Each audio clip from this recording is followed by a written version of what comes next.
on those protections when they started their careers and businesses, when they served in the military of the United States, when they bought homes, and when they started families. Senator Hirono asked you whether it is appropriate for a Supreme Court justice to consider real-world impacts. Hi, Chuck. But you're a sitting judge now. So my question is, in deciding whether to uphold government action, do you currently consider the consequences of your rulings on people's lives? Well, Senator Harris, that's part of the decision of every case. And so you do. Hey, Marcy. Every case has consequences on people's lives, so of course I do in every case. That's part of the judicial decision-making process. And would you do that as, if you are actually voted on the United States Supreme Court? Would you do that there as well? Senator, considering how the resolution of a dispute will affect parties, will affect people, is part of the judicial decision-making process, and I will continue engaging in that process to the best of my ability. So if the Affordable Care Act is struck down, more than 100 million Americans with pre-existing conditions like heart disease, diabetes, and cancer would pay more for insurance or be denied coverage entirely. More than 20 million Americans could lose their health coverage entirely, including nearly 3 million Black Americans and over 5 million Latino Americans who received access to health insurance because of the Affordable Care Act. Insurers will once again be able to discriminate against that more than 50% of African Americans and nearly 40% of Latinos with pre-existing conditions. Insurers will be able to deny coverage to more than 1/4 of Native Americans with conditions like diabetes, heart disease, and cancer. All of this in the midst of a pandemic that is not going away anytime soon. A pandemic that, when age is taken into account, has been 3 times as deadly for Black, Latino, Pacific Islander, and Native Americans. A pandemic that has killed approximately 1 in 1,000 Black Americans, 1 in 1,200 Native Americans, and 1 in 1,500 Latino Americans.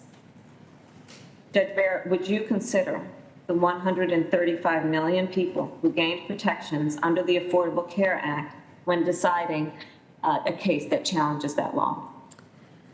Senator Harris, if I were to be confirmed and conclude that I was able to sit on the case pursuant to the recusal statute, and then if I heard the case and decided the case, I would consider all the protections that Congress put in place. And as I said earlier during this hearing, the question would be figuring out whether Congress, assuming that the mandate is unconstitutional now, whether that, consistent with your intent, you know, this is Congress's law, would permit this act to stand, or whether the flawed portion of it could just be excised out. And that is a question not of what judges want. It's not a question of the Supreme Court. It's a question of what Congress wanted in the statute. And that is the statute, you know, that you enacted and extended this health care coverage to millions of Americans. What weight would you give the fact that 135 million Americans with pre-existing conditions are now depending on the protections of the Affordable Care Act? What weight would you give that? Well, Senator Harris, as I mentioned to Senator Hirono, stare decisis takes reliance interests into account because, as I've said before, stare decisis is about keeping stability in the law. So the law often takes into account reliance interests. I can't really say, sitting here, how they would play in or weigh in this case, because that's part of the legal calculus of the case. So I can't really give you the kind of commitment or pre-commitment that you're asking from me of how I would weigh factors or how I would structure my decision-making process. I would ask you to consider, if you are confirmed on the court, a credible benefit of the Affordable Care Act, and that a destruction of its protections will have a devastating impact on millions, hundreds of millions of Americans. Judge Barrett, you testified yesterday that Justice Ruth Bader Ginsburg opened the door for many women in law.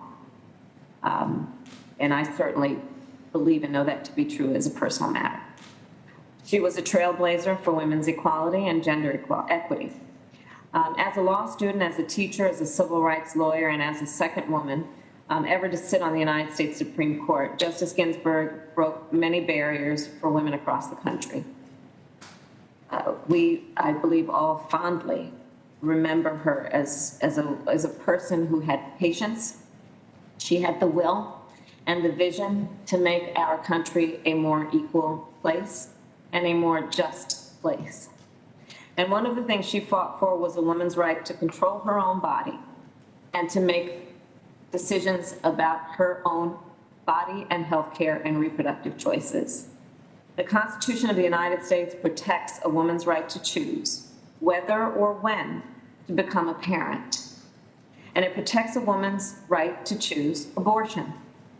Women of color, immigrant women, women with low incomes, and women in rural areas face significant barriers when attempting to access birth control, cancer screenings, and comprehensive reproductive health care. Moreover, anti-choice activists and politicians have been working for decades to pass laws and file lawsuits designed to overturn Roe and the precedents that followed. The threat to choice is real. Just last year, the court heard a case that gave it an opportunity to revisit and overturn its abortion precedent. In a case called June Medical Services, the Supreme Court struck down a medically unnecessary restriction that would have closed all but one abortion clinic in Louisiana. Chief Justice Roberts agreed with the court's 4 liberal members that the court was bound by its own precedent to strike down the Louisiana law because it was virtually identical to a Texas law that the court ruled unconstitutional in 2016. As a result, women in the state were able to receive the full range of reproductive care. But Chief Justice Roberts wrote his own separate opinion in the case to make clear that in the future he could not be counted on to uphold a woman's right to choose.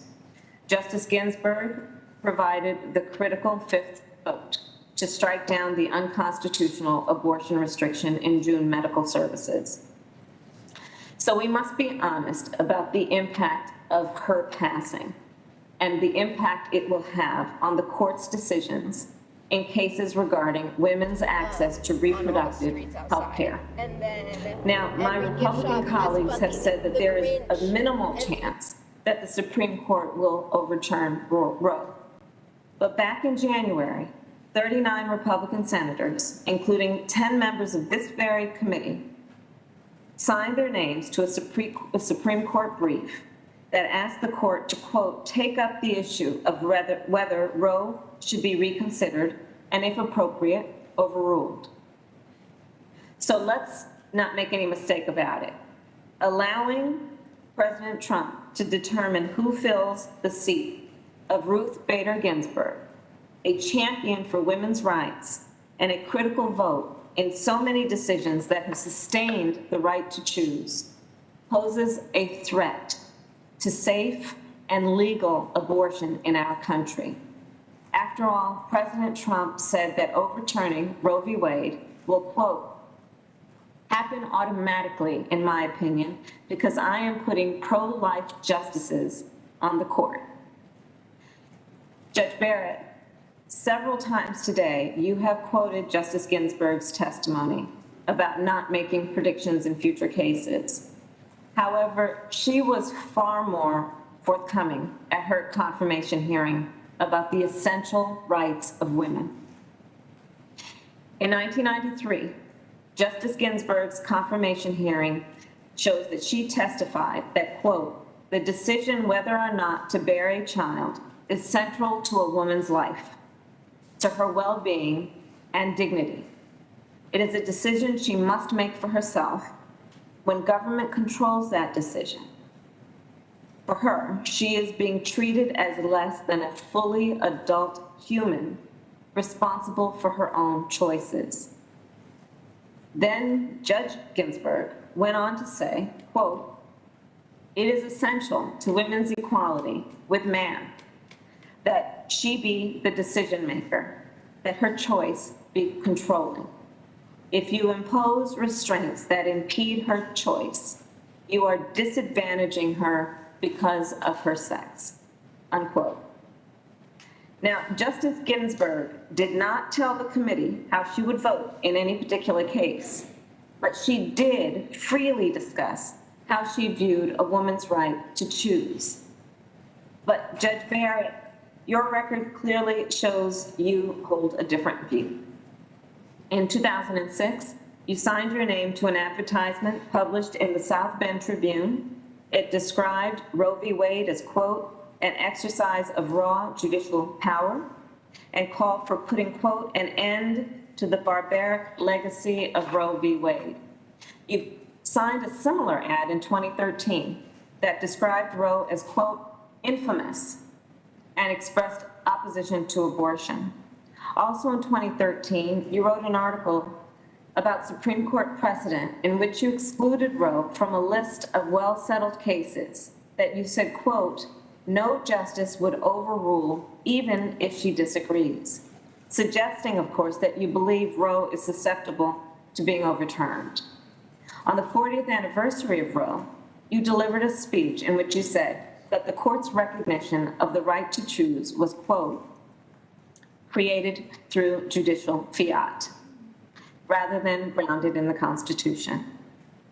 And during your tenure on the Seventh Circuit Court of Appeals, you have been willing to reconsider abortion restrictions that other Republican-appointed judges found unconstitutional. As the Senate considers filling the seat of Justice Ruth Bader Ginsburg, who was straightforward enough in her confirmation hearing to say that the right to choose is, quote, essential to woman's equality, unquote, I would suggest that we not pretend that we don't know how this nominee views a woman's right to choose and make her own health care decisions. Mr. Chairman, I ask unanimous consent that the following 3 documents be entered into the record. A letter opposing Judge Barrett's nomination from the NAACP, a statement opposing Judge Barrett's nomination from the Planned Parenthood Federation of America and Planned Parenthood Action Fund, and a report opposing Judge Barrett's nomination from the NAACP Legal Defense and Educational Fund. Without objection. Thank you, Mr. Chairman. Thank you. Thank you very much, Senator Harris. Senator Kennedy.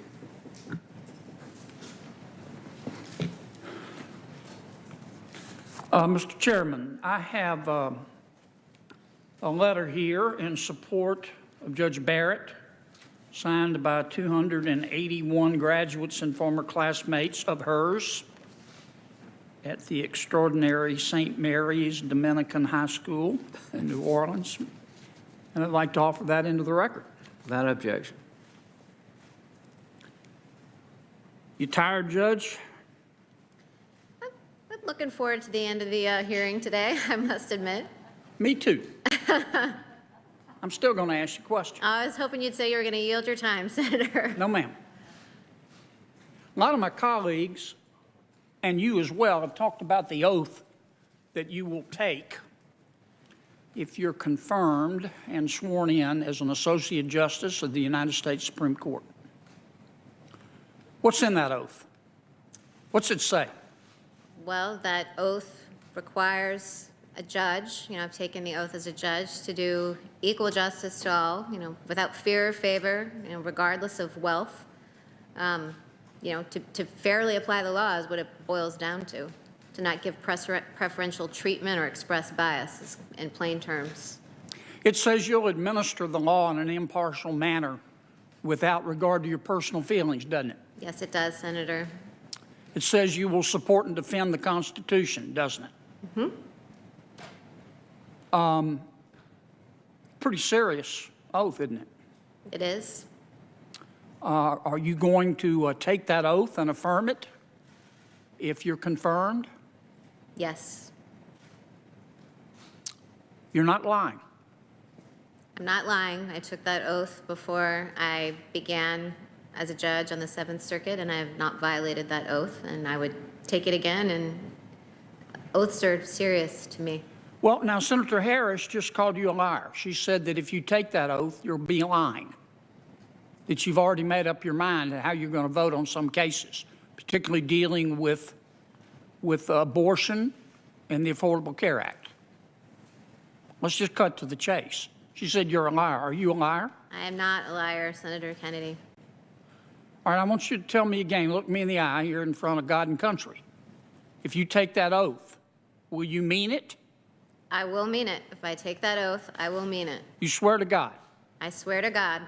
And You'll- I have sworn at the Seventh Circuit, and I meant it there too. You'll never break that oath. I will not break that oath. No He matter asked what her to your look him personal into the feelings eye are. and say, no matter I what mean my it. personal feelings She No said matter it what your twice and was religion looking is. no down matter both what my times. religion is. So when Senator Harris and her colleagues say you're a liar, they're wrong. They are. All right, let's see. You're 48 years old. You're an honors graduate of Rhodes College, an extraordinary liberal arts school.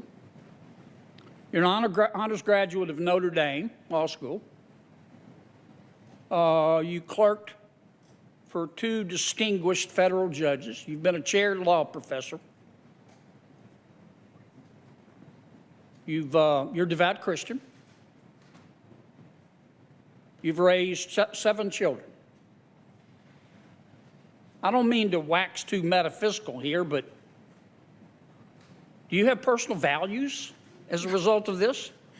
I would hope that no one would consider me to be nominated for anything if I had no values.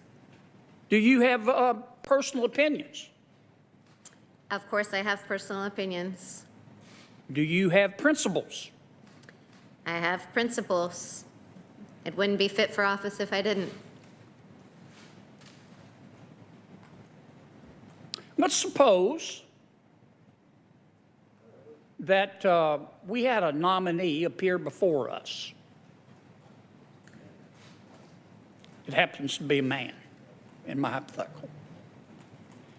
And he said, I've been nominated for a federal judgeship, and I finished law school, but I hadn't cracked the law book since law school, since civil procedure.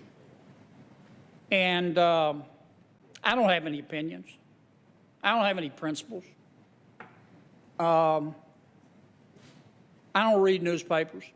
I don't even read the news. I hadn't read a book since law school. I'm like Bluto in Animal House. I'm just fat, drunk, and stupid. I think the Germans are the ones who bombed Pearl Harbor. I think climate change, I think it didn't cause the Cold War. But I'm your guy, because I don't have any value. I'm a blank slate. And that's what is required, isn't it? For me to be impartial? Do you think we ought to confirm that gentleman? Well, then Chief Justice Rehnquist wrote an opinion on this issue and addressing recusal, and he said basically that if someone reached middle years, which one is basically middle-aged if one would be a justice on the Supreme Court, and had a mind that was a blank slate and had no opinions, then one would question such a person's fitness for office. Well, my colleagues seem to think you're only qualified if you're dumb, if you have a blank slate, if you've never thought about the world. You've thought about the world, haven't you? I indeed have. Have you thought about the social problems facing our world? I have thought about social problems facing our world. Economic problems? Sure. I don't want to know what your feelings are, but have you thought about the merits and or lack thereof of nuclear energy? No, I really haven't. How about delved affirmative deeply into action? that one. Have you thought about that just as a Sure. subject? Yeah, Yeah. I've thought about it. How about climate change? I mentioned climate change. Have you read about that? I've read about climate change. And you have some opinions on climate change that you've thought about? You know, I'm certainly not a scientist. I'm not saying you are. I mean, I've read things about climate change. I would not say that I have firm views on it. How about, have you thought about the merits of a flat versus progressive income tax? I have thought fleetingly about that. Yeah. These aren't things that I'm not a tax lawyer or an I'm not trying economist. to trap you. Sure.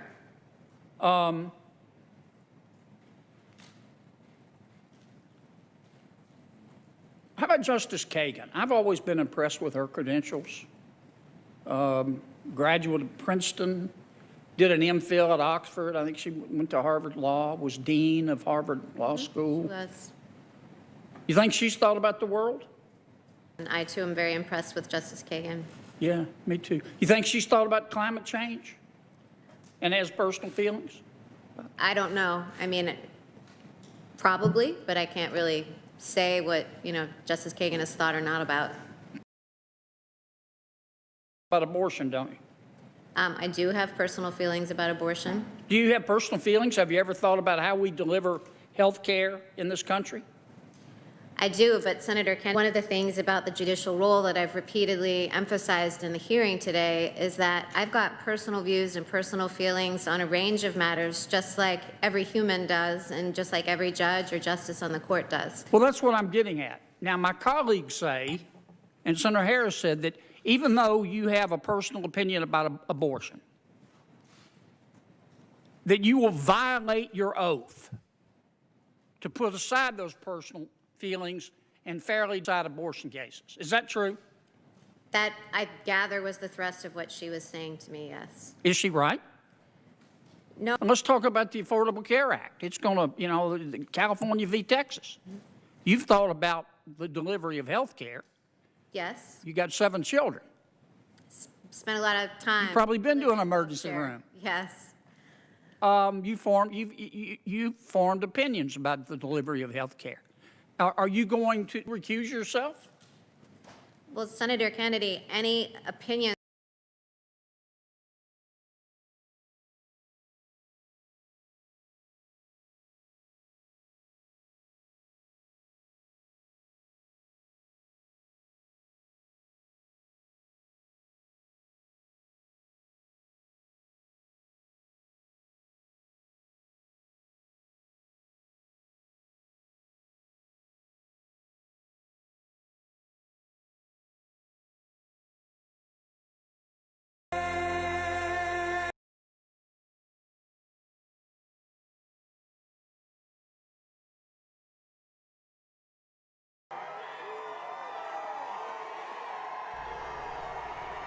Here we are, the crowd anxiously awaiting. Oh, he's doing the come on my face.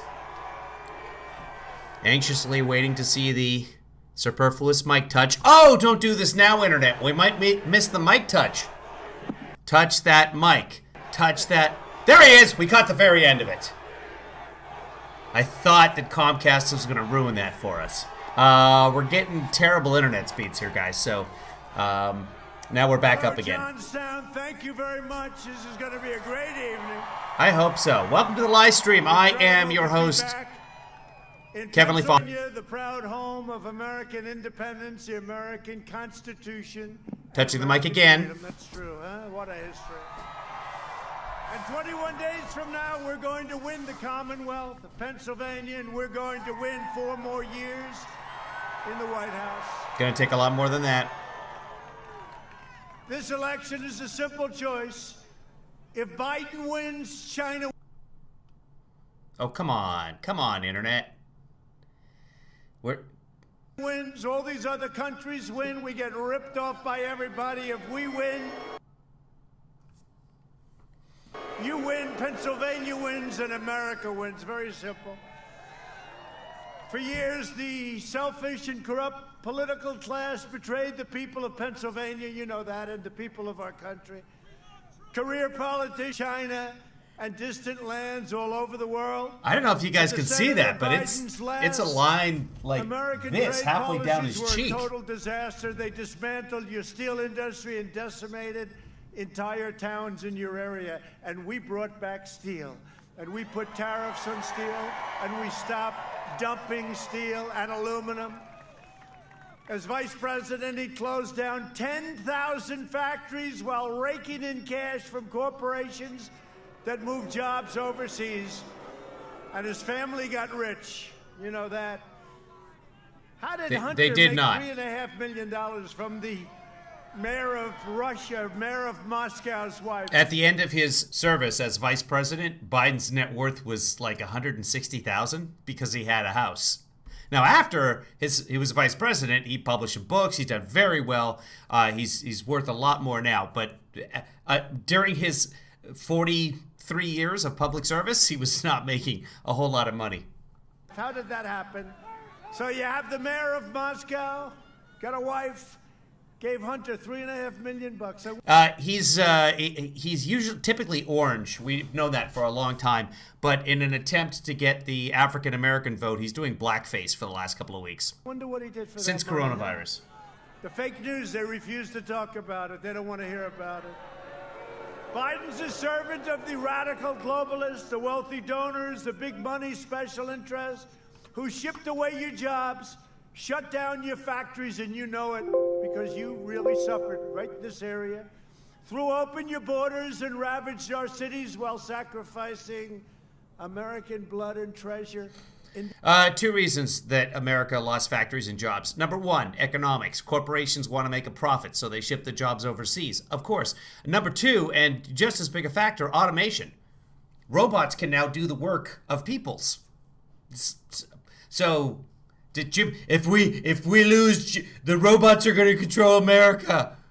These ridiculous, endless foreign wars, they're all coming back home. Don't worry, they're all coming back home soon. They're already on their way.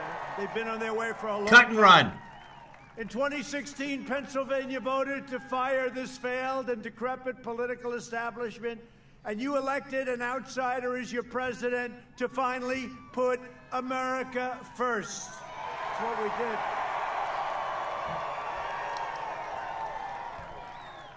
And we did not come this far, overcome this much, and fight this hard only to surrender our country back to the depraved Washington swamp. And by the way, did we catch them? We caught them. We caught them. We caught them. Watch what happens. Watch what happens. They spied on our This marks day 1700 of Watch What Happens. It's a big event. campaign. What they did. What they did should never, ever be allowed to happen in this country again. Never. Lose to Trump? Agreed. Watch what happens. This is the most important election in the history of our country. Biden has made a corrupt bargain in exchange for his party's nomination. He has handed control to the socialists and Marxists and left-wing extremists like his vice presidential candidate. God, it's terrible. Look, his neck is bright white as well. It's just I wearing a watched her brown on mask. television coming in, because the great thing about Air Force One, we It's got have lots of more televisions. televisions. Yeah. That is the They're in great thing about Air closets. Force They're all One. over the place. They're on the floors, on the ceilings. I Uh-huh. watched her and I compared her to Amy, great future Supreme Court Justice.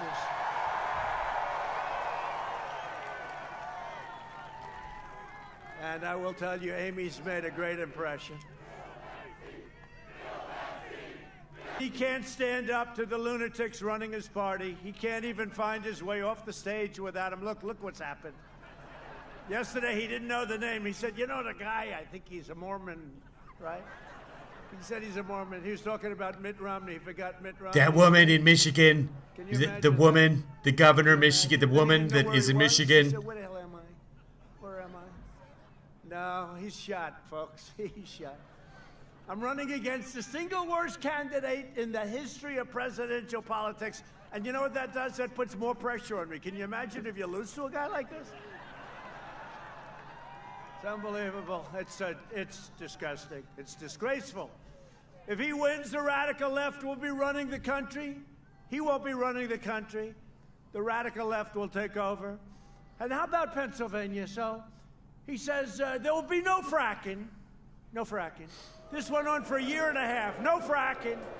No fracking, no fracking. Then Elizabeth Warren refused to get out. So they stole another one for Bernie. Bernie's the greatest loser of them all. This guy, every 4 years, they steal it. So she refused to get out. Pocahontas, she refused to get out, right? They wanted me to apologize for saying the word Pocahontas. So, no, I apologize to Pocahontas, to the real one. No, you wouldn't get out, and she took enough votes away, and Biden won Super Tuesday. That shouldn't have happened. But if I don't sound like a typical Washington politician, fortunately, that's because I'm not a politician. We're the same color. But think of it, you talk about politician, no fracking for a year and a half, right? And then he goes to Pennsylvania and says, no, there'll be fracking. Like nothing happened. Touches the mic for no Can you reason. imagine if I did that? No fracking. Is that the no fourth fracking, time already? No fracking. I'm the opposite, by the way. No fracking, no fracking.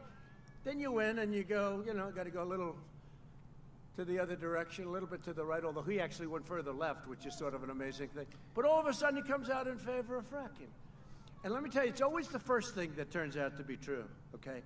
They will lose, you will lose in Pennsylvania 1 million jobs. There will be no petroleum products. There will be no fracking whatsoever. And did you see his party now is really angry at him because he's saying maybe there'll be fracking. It's a very I know, it's all the way back. It's a very weak. Even got my Like ears. With me, you're gonna frack. You're gonna frack. And you're gonna keep your energy low, and we're independent. We are now energy independent, first time ever. So if I don't always play by the rules of the Washington We're not energy establishment, independent. it's That's a lie. Because I was elected to fight for you, and I fought harder for you than any president has ever fought for their people. Right now, I'm fighting to eradicate the virus, rebuild the economy, and save our country from the radical left. And that's a big thing, saving it, because these people, this will end up being a large-scale version of Venezuela if they get in. They don't have water, they don't have medicine, they don't have food, they don't have anything. Despite everything they've thrown at us, we've done more in the first 3.5 years than any administration in history, and the best is yet to come. It's true.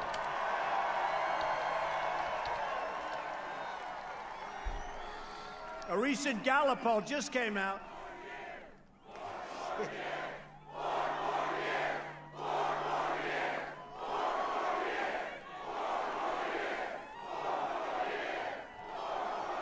Thank you. A Gallup poll just came out that found that 56% of Americans say they're better off today than they were under Sleepy Joe and Obama. No surprise, because they know Biden's going to win. It's the highest of any president at this point in his term. Let's think of that, 56%. This is as we round the corner on the pandemic, 56%. They were much, much lower.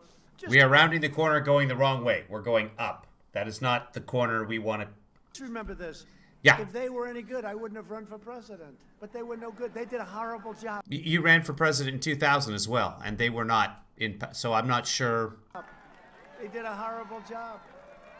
Yesterday, Biden told those 56% of Americans that they probably shouldn't vote for him.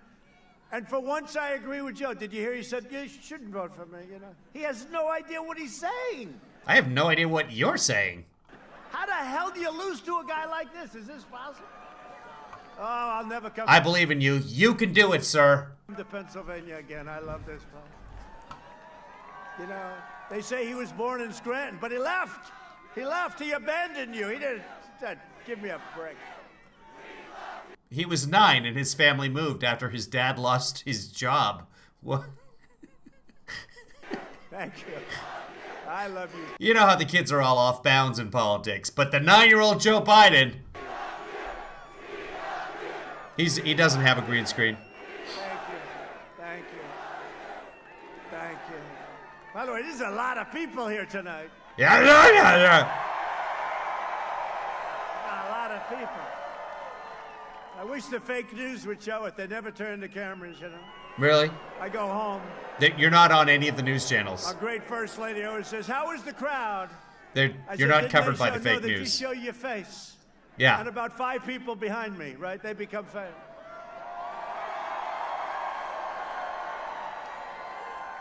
Why don't you show the crowd, though? Why don't you do yourself a favor? Show the crowd. Go ahead. Do yourself a favor. One of the most important issues for I honestly don't know why the cameras don't. Like, why when he refers to the crowd, show the crowd. What difference does it make? This is a Fox News feed, by the way. Pennsylvania is the survival of your fracking industry. But they're not showing it actively, I don't think, anyway. We can pull that up and check. Joe Biden has repeatedly Yeah, no, pledged there's a to very abolish different happening fracking. going on He's right a now. Liar, okay? Let's see. He's a liar. How Oh, do wait, you do yeah, it? okay, so... How do you do it? He went for a year and a half. They said, remember the debates with the radical left Democrats, right? You had Alfred E. Newman, you had all these people. You know who Alfred E. Newman is? Yes. Pete Buttigieg. Pete Buttigieg. He was a bad mayor of a failed town, and he's gonna run Buttigieg? for president. You know? What did he say? Pete Buttigieg. But you know... Buttigieg? Boot edge edge. He's made fun of that before. Boot edge edge. Buttigieg? Who's Pete Buttigieg? Pete Buttigieg. Pete Buttigieg. He was a bad mayor of a failed What? town. Alfred E. Newman. You had all these people. You know who Alfred E. Newman is? Yes. Pete Buttigieg. Pete Buttigieg. He was a bad mayor of a failed town, and he's going to run for president. You know, Pete Buttigieg. But you know, he's Buttigieg? talking about it, and does that mean everybody? Nobody is going to do. That's right. Nobody. I swear. Nobody. Then he gets up. I've never seen anything like it in my life, and not one fake reporter back there said, "Well, wait a minute. You've been pledging for a year and a half no fracking." But then what about the health care for illegal immigrants? Who in this group is going to provide health care for illegal immigrants? Everybody raises their hand.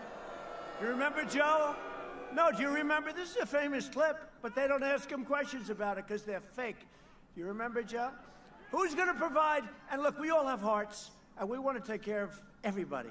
But you know the problem, when you do that, we don't have the money. The whole world is going to empty out into our country. They're going to come for health care. They're going to come for a college, free college. I say sometimes jokingly, sarcastically, everybody gets a free Rolls Royce, to which CNN says, they don't get a free Rolls Royce. He has misrepresented. You Who's know, that? These people are sick. Is that Brooke Baldwin? They don't get a free Rolls Royce. Was that Daniel Dale? Daniel does not sound like that. Everybody gets a free Rolls Royce. Yeah, everybody A gets free Rolls Royce. The president has misrepresented. President Goldthwait Oh, speaking they are from the sick podium people. today. But think of it. So remember when Joe, Yeah. they said, raise your hand if everybody's in favor of free everything, right? Free everything. I like that. Free health care for illegal aliens. And Joe goes like, he had no idea what the hell he was doing, folks. He has no clue. Wait, He's what not did he a go? nice I was guy. looking Just at, I so was you fact understand, checking something. not a Let's nice go guy. back. If he was a Sorry. He had no idea what aliens. And Joe goes like, he had no idea what the hell he was doing, folks. He has no clue. And he's not a nice guy. You know, just so you understand, not a nice guy. If he So Joe Biden is a disabled reporter? was a nice guy, I wouldn't hit him like this, but he's a guy. You What? have no idea what the hell he was doing, folks. He has no clue.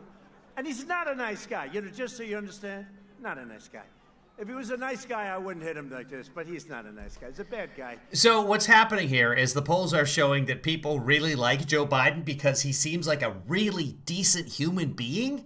I mean, he just does.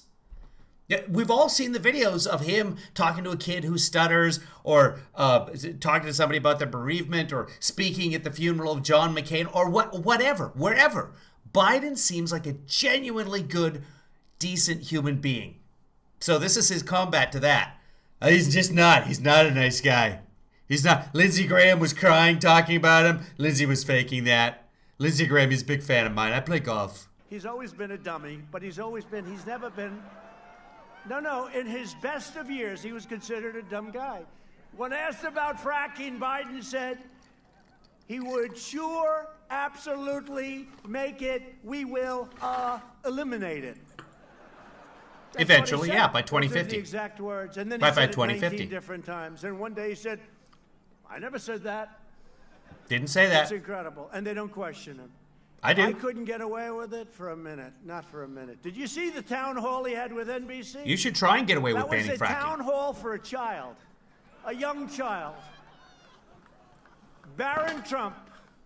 Which Whoa! Actually, Barron's far too advanced for that. We're town. keeping kids out of this, I That thought. was a town hall. Lester Holt. Lester Holt, that was a beauty, right? That was some town hall. And they said, yes, we have a random sampling of people. Yeah, all Trump haters, right? What a group of people. Trump But haters. he raised his hand. He said, illegal immigrants will get health care. Now, people don't realize what that means. That means your Social Security goes down the tubes, your country goes bankrupt, the whole thing is a disaster. It does not. And he raised his hand. It does Now not he's mean trying that to at say all. He didn't do it, and they don't call him out because they're fake. His radical left running mate, who I just watched on television, she's Yeah, illegal. Everyone should get free health care. It should just be covered because it's so much more expensive.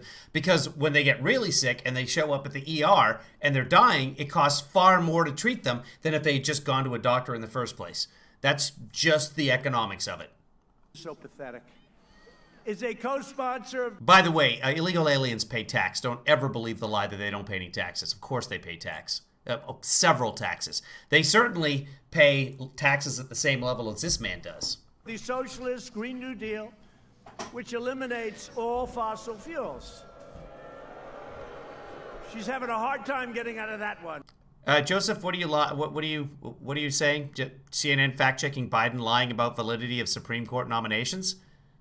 What are you? Can you use some English there, and maybe we'll understand to what you're referring? Did you hear the other day she actually came out in favor of fracking? It was like, yeah, I think so. She's further left than Bernie. Did you see Bernie? This is I thought was the O-face. furthest Yeah, left I in the think Senate. You don't so. get too much worse, right? Then you go, instead of socialist, you go to the C word, right? She's further left. She's considered further left. You could just say communist. Bernie. That's not the This C is- word. And they're looking at, when Nancy Pelosi does the 25th Amendment, she's doing it for Biden. You do know that, right? Because they want to get Biden out, and that won't be hard. But at this very moment, Biden's website includes a pledge to mandate net zero carbon emissions, which means fossil fuel, coal, everything is gone, and it's gone soon, okay? And with that goes our economy, and with that goes our country. The Democrat Party hates fracking, they hate coal, they hate clean, beautiful coal. I see what they Not do a thing. with coal now. There's no such They thing hate as clean coal. domestic energy production, and Biden will shut you down. He wants to shut you down just like your governor's got you shut down right now. They better open up your state. Did you see the World Health Organization yesterday? They said Trump was right. They never mentioned Trump. They said you can't make the cure worse than the problem itself. I've been They saying did that not for say a long that either. time. That's what And you we say. did the right thing. We saved 2 million lives. They said 2.2 million people. We saved 2 million lives, and we get nothing. And I'll tell you what. We're not done We yet. have the vaccines are coming soon. There's the white power. The therapeutics, and frankly, the cure. All I know is I took something, whatever the hell it was, I felt good very quickly. I don't know what it was. Oh, Joseph's a bot, Antibodies. guys. Antibodies. Joseph's name isn't I even don't spelled know. correctly. I took it. I said, I felt like Superman. I said, let me at him. No, and I could have been here 4 or 5 days ago. It's great. We had great doctors. I want to thank the doctors at Walter Reed. And This is Johns live, yeah. Hopkins. That's a few, probably about a minute behind. One great thing about being president, if you're not feeling 100%, Bye-bye. you have more doctors than you thought existed in the world. I was surrounded with like 14 of them. Where are you from? I'm from this one. Where are you from? I'm from Johns Hopkins. I'm from Walter This Reed. one. But what great Joe Biden doesn't even know where he is. Where are you from, doctor? This is a recent story about myself. Where are you from? I'm from this one. Can't even make up the name of a city or a hospital. It's okay. Just say Walter Reed. Just say a hospital. This one. great talented people. They did a great job. And thank you. And while I'm president, America will remain the world's #1 energy producer, with Pennsylvania workers leading the way, and that's what's happening. Yep, You're that leading started the under way. Obama. Thanks, Obama. You had the best year in the history of your place. It's a history of, if you look at The history? Commonwealth of Pennsylvania, you never want to say state. Don't ever say state. It's okay. Actually, nobody cares but them. But, Yeah. So why say it Let's see, then? Pennsylvania, Why we lie? got 2 of them. You know that, right? The Commonwealth, the great Commonwealth Yeah, of right. Pennsylvania. I went to school here. Probably spent more time here than Sleepy Joe, in all fairness. You did not. He lived there for 9 I went years. to school here. But we're putting our great coal miners back to work. Joe Biden and the Democrat socialists will kill your jobs, dismantle your police departments. You see that happening. And we've got, did you see in the debate the other night, I said to him, name one law enforcement agency, just one, in the whole country that supports you. He couldn't do it. Then Chris Wallace bailed him out. Then I say, how come you got the $3.5 million from Russia? And they bailed him out again. He was choking like a dog. They bailed him out. But they want to dissolve your... Joseph Biden didn't get $3.5 million from Russia. That also wasn't Hunter Biden. He didn't get $3.5 million from Russia. Read the report. It's basically a dossier. It's basically the Russian dossier, but for Biden. Borders. They don't want borders. They want to have open borders. And even with the accusations in the report, in the Grassley-Johnson report, 87 pages, even with those accusations, it says two things. Not a single government policy was changed or affected. They admit that in the report. Second thing, nothing illegal was done. Even if Hunter Biden received $3.5 million from the mayor, which actually went to a different corporation with a similar name to the law firm that he was involved in. Even if he received the $3.5 million, not illegal, completely legal.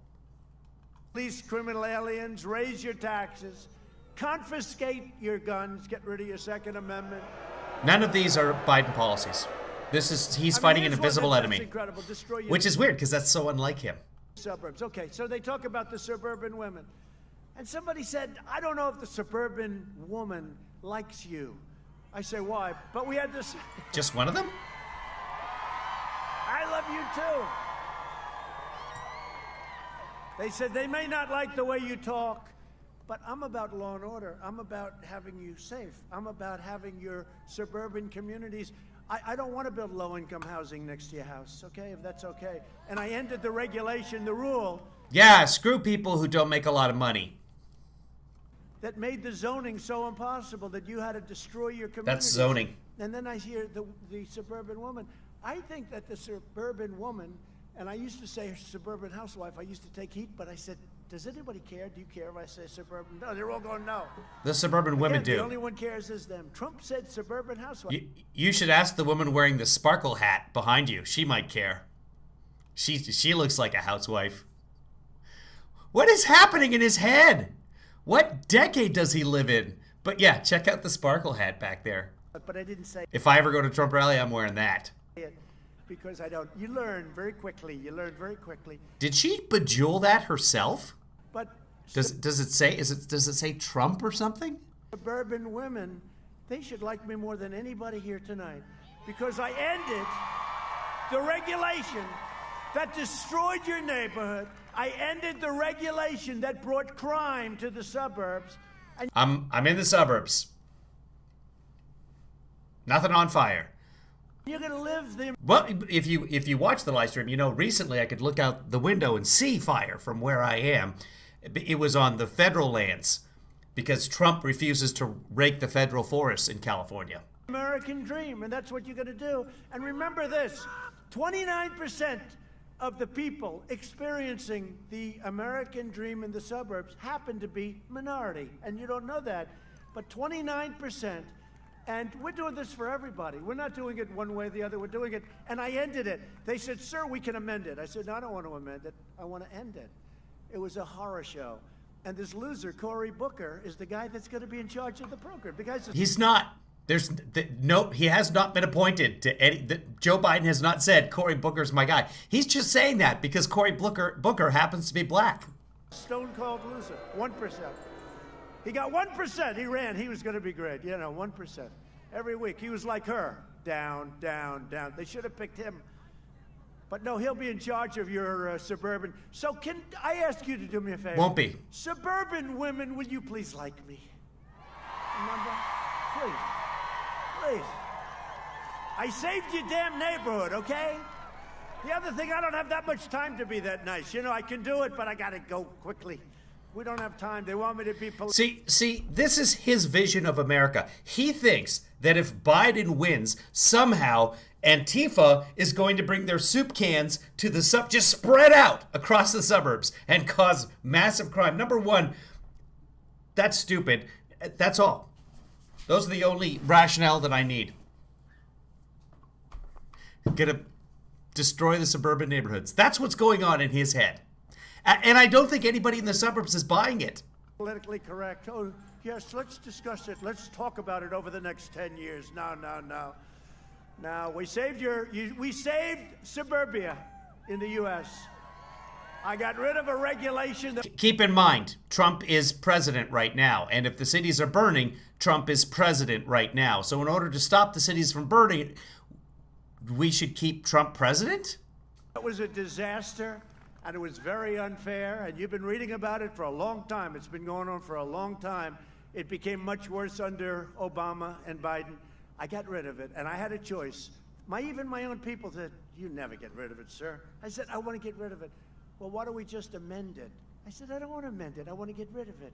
Get rid of it. Okay? And I think we're going to see that the women really like Trump a lot. That happened last time, remember? Remember 4 years ago? 4 years ago, they said, women will never vote for him. I said, why am I so bad? They said, the women will never vote. Then I got 52%. They said, what the hell happened with the women? Of white women. Except this time, see, this is much easier. Because then I was a developer. I was doing great. Everything was nice. But I had never done this before. I came in. I said, I'm going to rebuild our military. I'm going to cut your taxes. I'm going to cut your regulations. I'm going to get you this. I'm going to get you that. I'm going to take care of our vets. I mean, I did things that, frankly, I never even talked about, like Space Force. I never talked about Space Force. The wall is almost built. You know, the wall is up to 392 miles. It's almost built. And Mexico is paying for the wall, by the way. You know that. I've been saying it. They hate to hear that, but they're paying. You know, we're putting a charge on where the cars go through. And it'll more than pay for the wall. But we have now the most secure southern border that we've ever had. And I want to thank the president of Mexico. They have 27,000 Mexican soldiers on our southern border stopping people. Hillary won 54% of females. Trump won 52% of white women, according to one exit poll. From coming into the U.S. illegally. Thank you very much. No, but we did all these things. So this time, in theory, it should be easier. But don't forget, I've gone through... Reuters has, this is according to David Mickelson in the chat room, Reuters reporting that Twitter has suspended a number of accounts that claim to be owned by black supporters of Trump's. Turns out they were fake, using pictures from news stories and tweeting identical messages such as, yes, I'm black and I'm voting for Trump. Years of a fake witch Marcy, thoughts and prayers? hunt. And now it turned out that they were the guilty party. They were the ones dealing with Russia. They were the guilty people. Think if I didn't have every night. They weren't. Even if this allegation that Clinton said we should blame Trump and try and involve him with Russia, even if that is actually true, which the letter sent from Ratcliffe, the Director of National Intelligence, to Lindsey Graham, the senator, that letter says we have nothing to back this up. We don't know if this source is credible whatsoever, but it seems like Hillary might have said, hey, you know what we should do? We should connect Trump and Russia.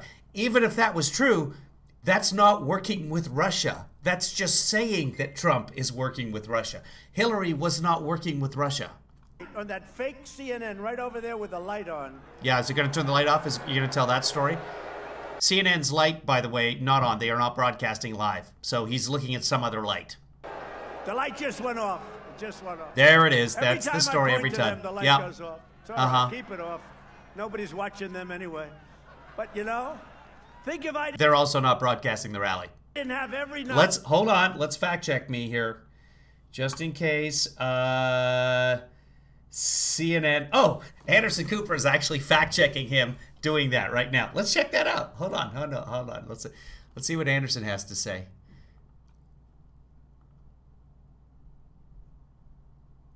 Going as David Gergen put it on the program last. And that message, we can, the citizens, we should do.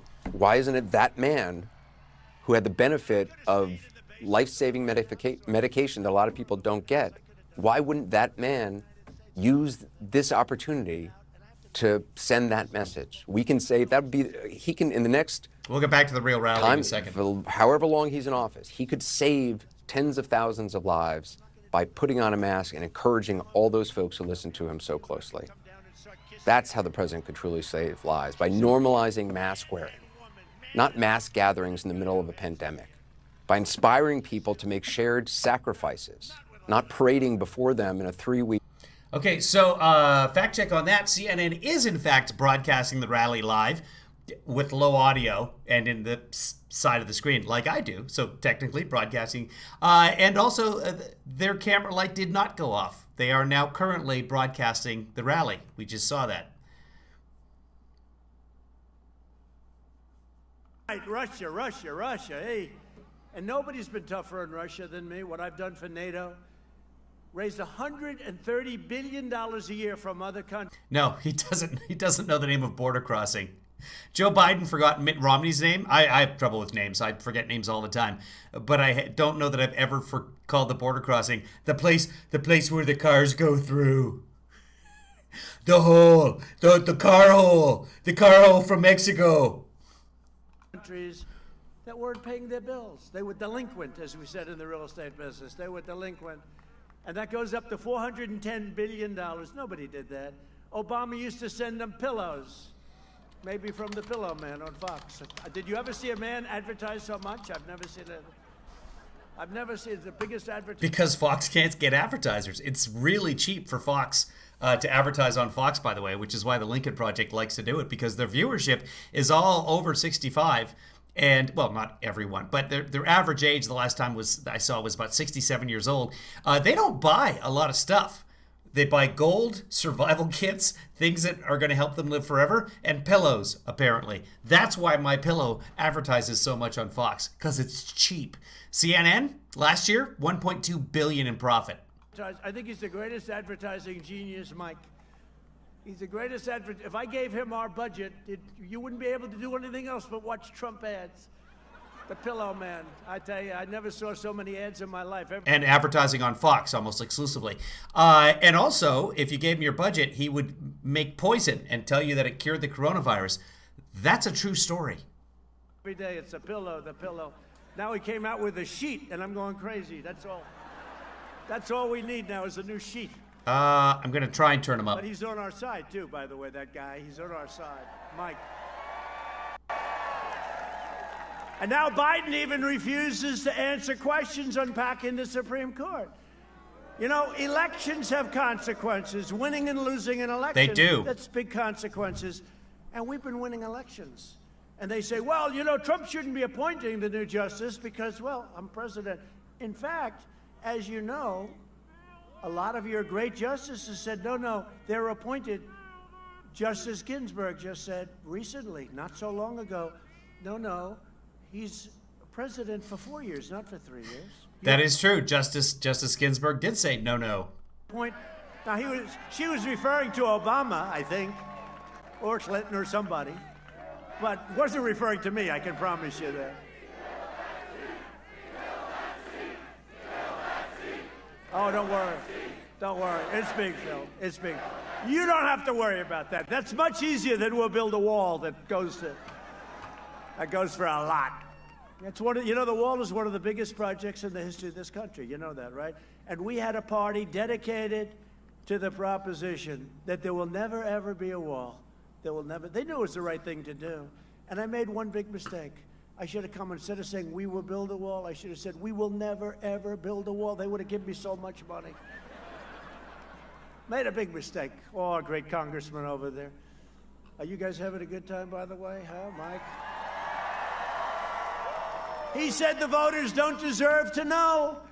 And he'll tell you after the election what he's going to do. And you know what I did? I gave you a list. I have 45 people on that list. Every one of them's a star. And I gave you a list. Yeah, sit down, everybody. He did this before the 2016 election, and Ginsburg and Kavanaugh, neither one of them was on that list. So, wow, thanks for that list. Enjoy yourself. What the hell? Look at these people. I didn't even realize you were all standing. I didn't realize you had seats. You're lucky. This is one of the few crowds we provided seats. That's because it's Pennsylvania, I guess. Yeah, Pennsylvania. It's the chair. That's pretty good. It's the Commonwealth if they win, of Democrats chairs. will pack the Supreme Court with radical left justices who will shred your Second Amendment. You can forget about guns. empower violent mobs, and shield deadly criminals and terrorists. To defend our Constitution from this madness, I They will not do that. They will not do any of that. proudly nominated Judge Amy Coney Barrett of the United States Supreme Court and to the court. She'll be a great justice of the United States Supreme Court. She's done so well. I really found it fascinating today. You know, I don't have too much time. I tried to watch as much as I could. She was great. The radical left is hell-bent on destroying everything we love and cherish. They're enraged and unhinged, and they are going crazy. You know, think of it. Very many, presidents never have anybody to appoint. I will have, by the end of the first term, almost 300 federal judges and 3 Supreme Court justices. He won't. He won't get close to 300. It's 260 at most. Their heads are exploding. I hope they're happy. They want to cancel you, shame you, and persecute you. That's what they want to do. They want to shame and this whole cancel culture thing, Put them all in jail. After Abraham Lincoln. They don't like Abraham Lincoln. No, he wasn't too good, was he? I said this 3 years ago. Remember when they took down a couple of statues of people you never heard of, a Confederate soldier, somebody else, somebody? I said, oh, really? The next will Never heard of Robert E. Lee? be Robert E. Lee. Jefferson Davis? The next will be Abraham Lincoln. The next will be George Washington, and everybody laughed. They said, oh, the president is so funny. I said, I'm not being funny. Nobody said that. These people are sick. These people, they want to take away your heritage. And by the way, are there any Italians in the room? Okay. Well, we are protecting the legacy of Christopher Columbus, okay? You know, the Italians are tough. I love the Italians. So they were going to rip down the statue of Christopher Columbus in New York. You saw that, right? And all of a sudden, a group of Italians circled around the statue, and they were having pretty tough things in their hand, I must say. And it was amazing how those people that wanted to rip it down disappeared very quickly. So the Italians, let me tell you, Christopher Columbus will always be here on my watch, that I can tell you. Now, I had people the other day that wanted to wish me Happy Columbus Day. They were afraid. I said, why are you ashamed? No, say it. Happy Christopher Columbus Day. This is Christopher Columbus Day. It's Columbus Day. Okay? So Italians say, thank you, Mr. President. I appreciate it. I like you, too. I love the Italians. They want to punish the middle class, expunge every last trace of traditional values, and replace the American dream with the socialist nightmare. And that's what would happen. Just take a look at what's going on in other parts of the world. Biden's agenda, not that he has one, but, he does whatever they tell him to do. He got so lucky. She should have gotten out. She was faithful. She would have gotten out. Bernie would have run. We would have been running against crazy Bernie instead. But I'd rather run against Joe because there's no enthusiasm, there's no energy. One thing with Bernie's people, and we got a lot of people last time from Bernie because they love me on trade, because they know our country has been ripped off on trade like no country has ever been ripped off. And Bernie's people get that, and they like us on trade. Biden's agenda would be a catastrophe for seniors. For years, Biden tried to cut Social Security and Medicare. Nobody remembers that, and the press will never bring it up. But he tried to cut your Social Security, right?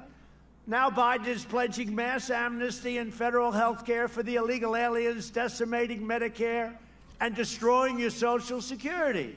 Biden cares more about It's not how that works. illegal aliens than he cares about your senior citizens, and it's Not true. true. It's not true. And let me just tell you this, and I say it strongly, and when I first got elected, they always played the Social Security card. Hold on. Trump's about to say something strongly. And nothing happened, right? Your Social Security now is better than ever. I haven't touched it.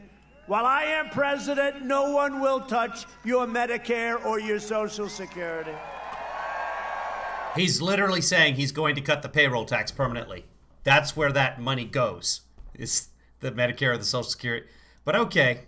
Under my leadership, we're delivering a safe vaccine and a rapid recovery. If you vote for me, prosperity will surge.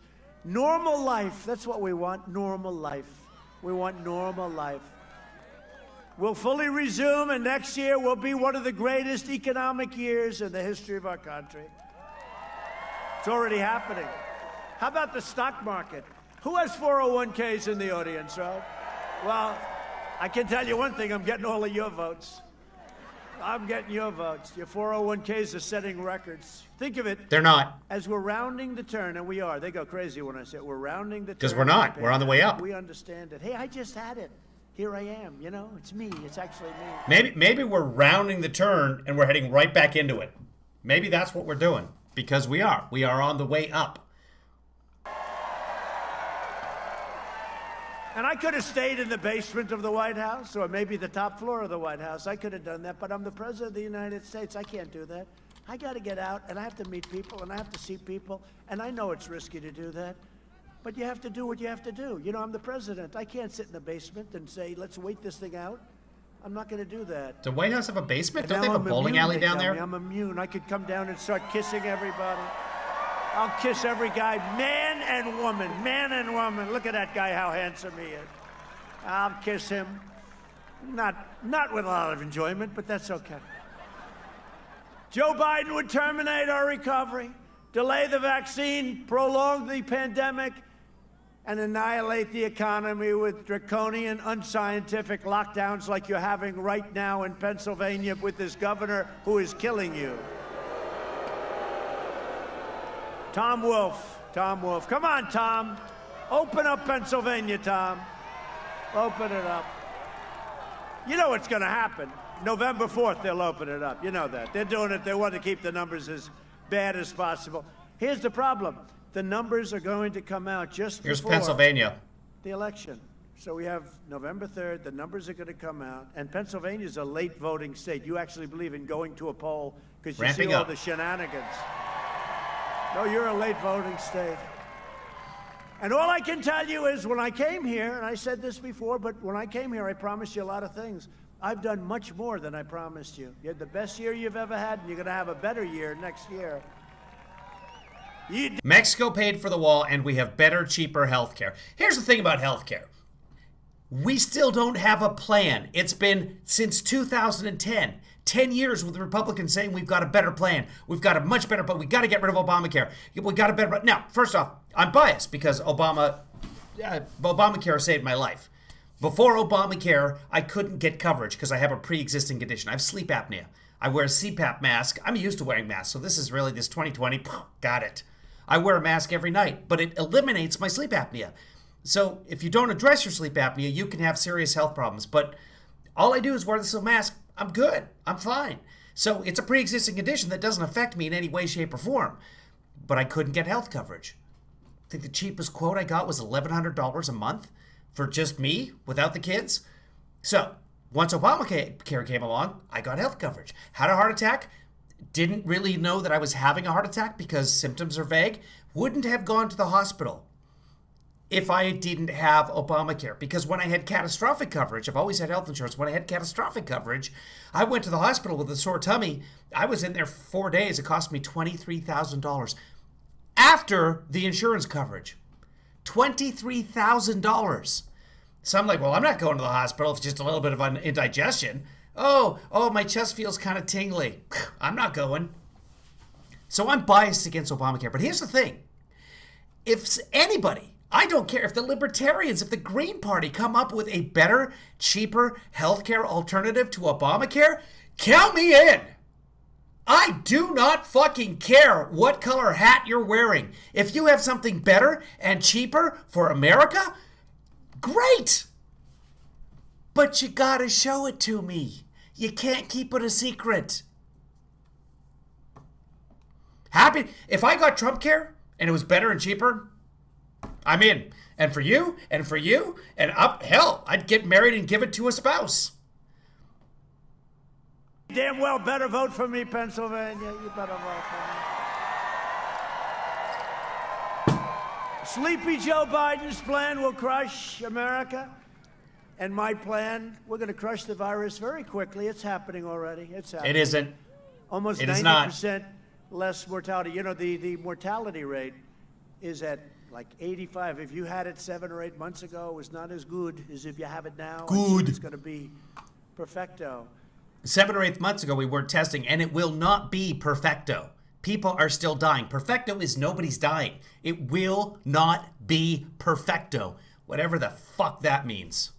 And I said that the drug that they gave me, we're going to be distributing it all over the country to hospitals and everything else, because I'll tell you, that sucker works.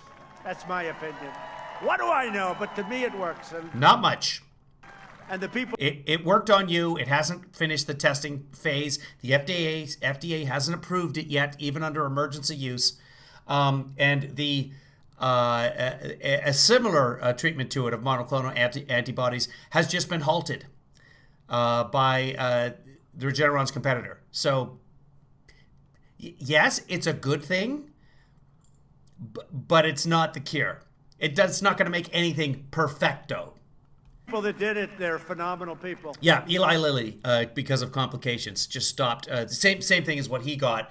Similar thing, not the same, obviously, different process, but similar thing to receiving cloned antibodies.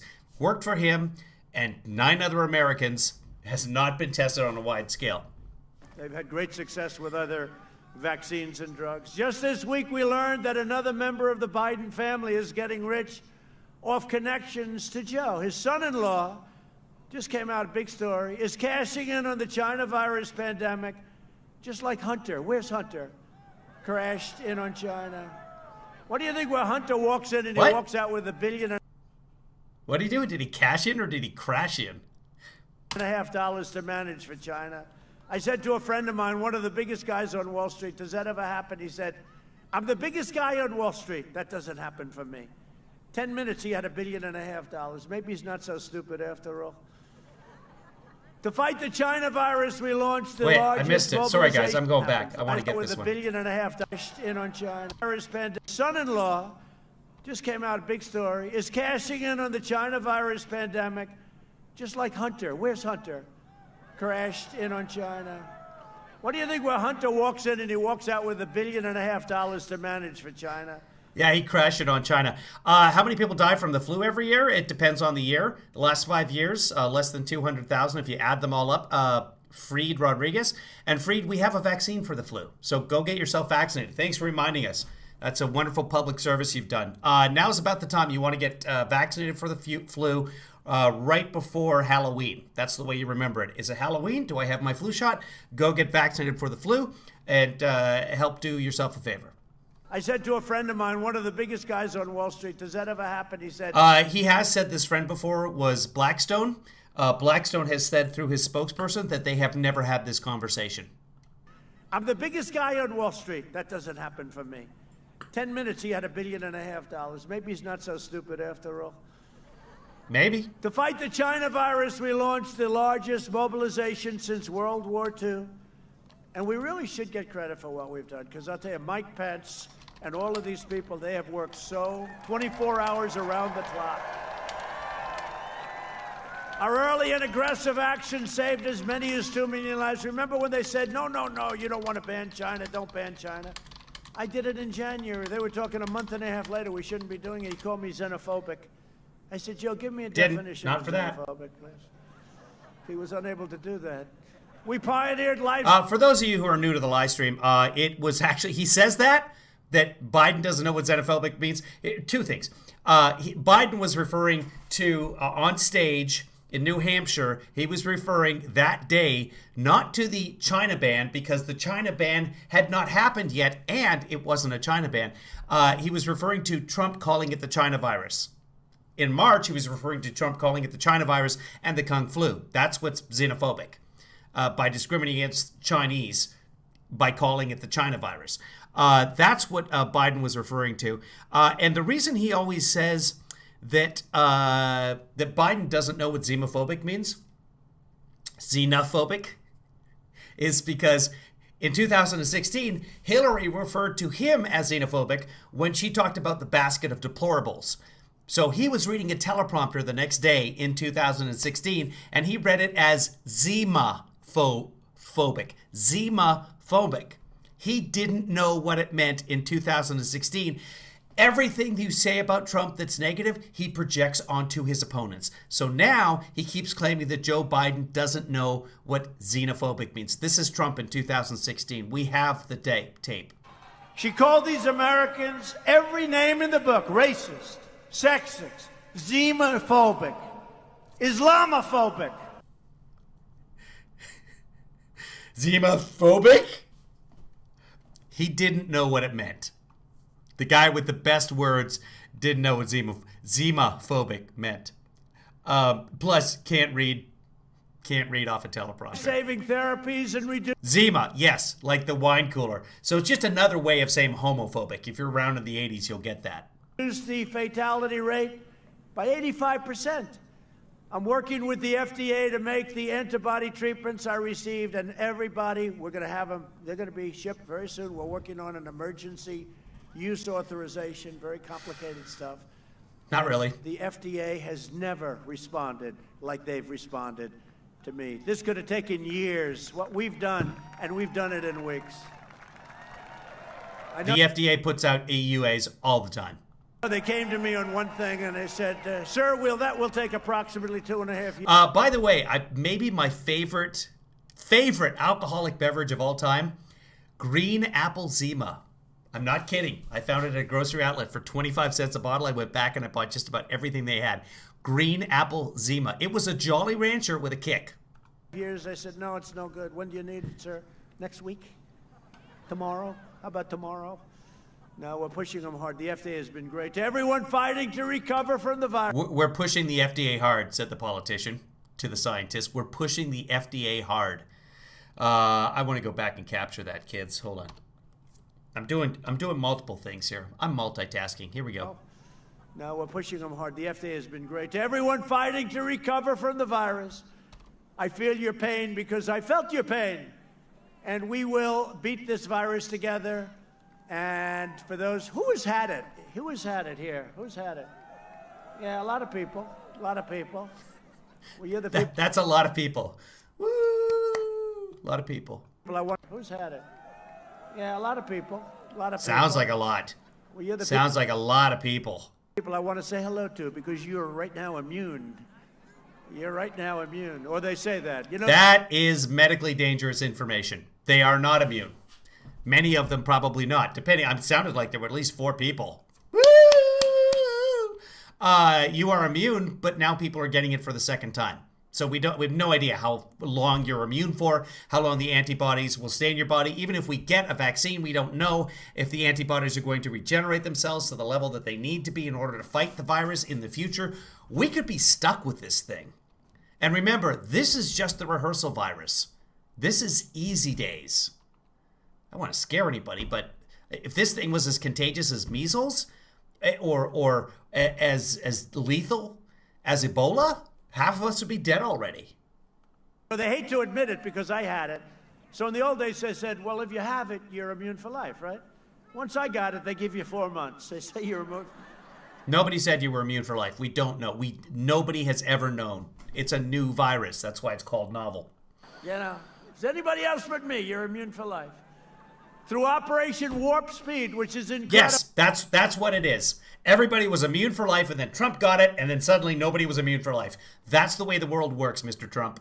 We'll have 100 million vaccine doses before the end of this year. 100 million. And the vaccine will end the pandemic once and for all. And remember this, because I have the endorsement of, I think, every major law enforcement and minor law enforcement group in the country. Can you give us a list of the minor law enforcement groups, Mr. Trump? I'm sure they'd love to know. We have a lot of Democrats that left their party and they came over, law enforcement people. I can almost tell you by looking. Look at this group over here. I know the law enforcement people. Nobody's been better. We had all this. They like to dress, they have little badges. Not a lot of people know that, but I've seen they have little badges, they have their name. Sometimes they'll have a star on there. And then I have an eye for that sort of thing. I'm sort of a professional. Surplus military equipment. Obama didn't want to give it out because he said it looked too militaristic. I said, no, I want to save lives, okay? It's defensive equipment. I want to save lives. And we gave out hundreds of millions of, it was sitting in warehouses all over the country, military equipment, and we gave it out. But there's nobody like the great men and women of law enforcement. Nobody. But this election is also about, look at that, whoa. Whoa! Wow! See? What? They love you. See that? Wow. I didn't expect that. That's pretty good. Oh, Oh! that's great. USA. But this election is about law and order. You look at Portland. We keep saying to the governor, look, Governor, Oregon, I said, Governor, let us go in. We'll solve the problem in 30 minutes. They don't want to do that. You know, they're supposed to ask you to come in. Doesn't remember the name of the governor of Oregon. We did a great job in Even a first name, just go with Kate. Go from there. Minnesota, Minneapolis, Yeah, except, yeah. you know, instead of 10 days, they could have called us like 2 hours later. Minneapolis called in the governor of Minnesota called in the guard 2 days after George Floyd died. George Floyd was killed, murdered by police officers on May 25th. On May 27th at 11 a.m., he called in the National Guard. They never called Trump and said, can you send in the National Guard? It was not 10 days. It was 2 days. They came in and they lined up, and they were not socially distanced. They lined up. You saw that? They came in wearing black uniforms, $250,000, the most expensive uniforms. I never saw so many computers on a helmet. But they went in and they had their tear gas and they had their pepper spray, which the other side doesn't want us to use anymore. They said, no, we don't want to do that. These people are a lot of bad people out there. You know, they're anarchists, radical left anarchists, okay?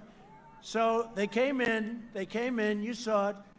There was one person. I said, where're the rest? Then another one, then another one. Then I started getting off buses, wherever they, all of a sudden you had 1 line, 2 line, and they just started moving forward. That was the end of the problem. It ended within 30 minutes. It was over. It was over. Well, credit goes to the governor of Minnesota. You got to remember his name because you're giving Biden a lot of grief about forgetting Mitt Romney. Got to mention his name?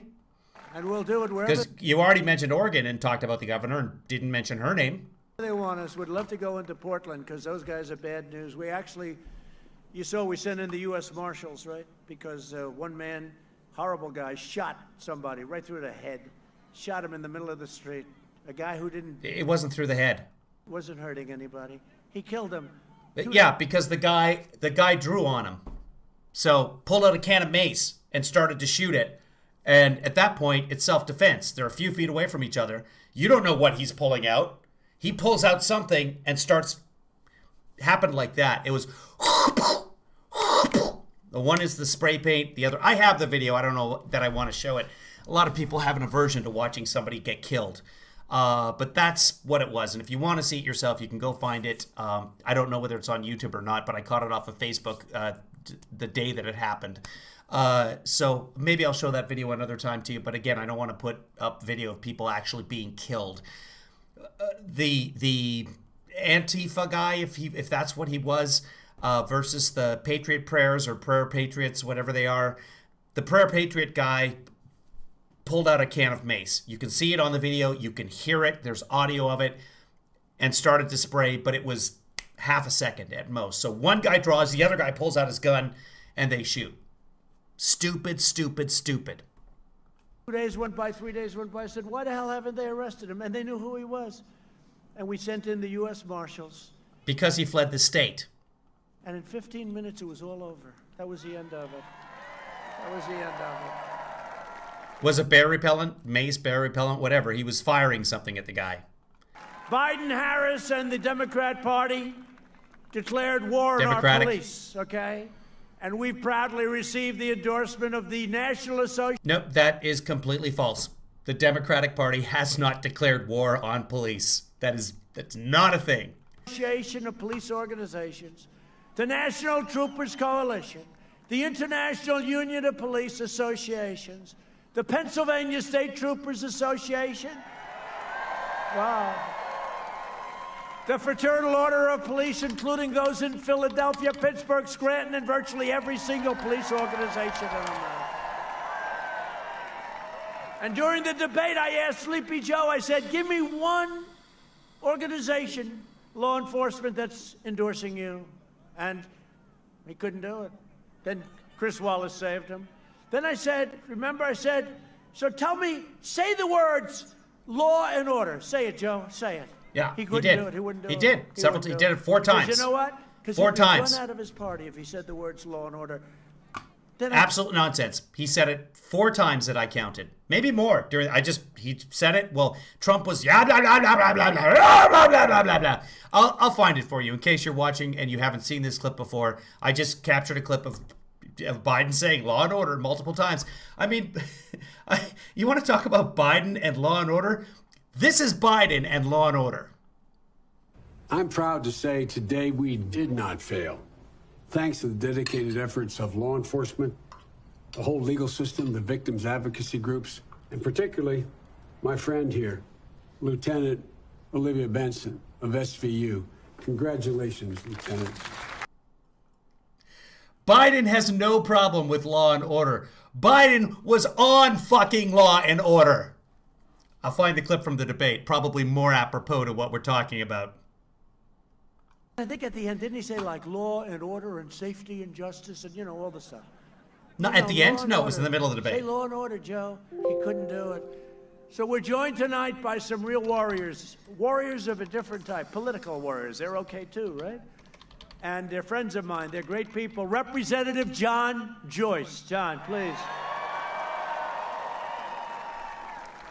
A guy's been around a long time, and he fights like hell. G.T. Thompson. G.T., thank you. Right. Be careful with your election. I hear you're only up 40 points, G.T. Another one who's only up about 44 points. A really good friend of mine, and he's tough as hell, Mike Kelly. I say, GT, Mike, you need any help? I'll come and help you in your district. No, sir, we don't really need help. Don't worry about it. A friend of mine and a great gentleman, and he was the first one that predicted that I was going to win this thing, I'll tell you. Former Congressman Lou Barletta. Thank you, Lou. Thank you, Lou. How are we doing, Lou? Are we doing okay? How do we compare to 4 years ago? Better. Okay, good. He said the right thing. Anyway, yeah, I think a lot better because we produced. Again, 4 years ago, I said we're going to do things. Now we've done them all, plus additional things. I mean, a lot of additional things. I never talked about Space Force. We did Space Force. Somebody did Space Force. That's like a major achievement for 4 years. That's one thing. That's like one thing out of so many other things. So it's one of those things, but I never used to talk about that. What? And former chair of the Pennsylvania Republican Party, a friend of mine, a guy that knows more about Pennsylvania than any human being on earth, Rob Gleason. Rob, thank you. How we doing, Rob? Good? Okay, good. He said to me, another group came down, they didn't want his advice. They came down from Boston, and they put events all over the place. And he said, you're going to the wrong location. Anyway, they ended up losing big, right? But with us, we came to Rob, we say, where do you think the best places are? And we hit, and we agreed with you, too.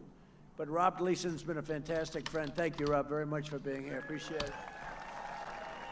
And with their help and your help, we are delivering for the American people like never before. Nobody's ever done what we've done in 3.5 years. No administration's ever done this the first 3.5 years.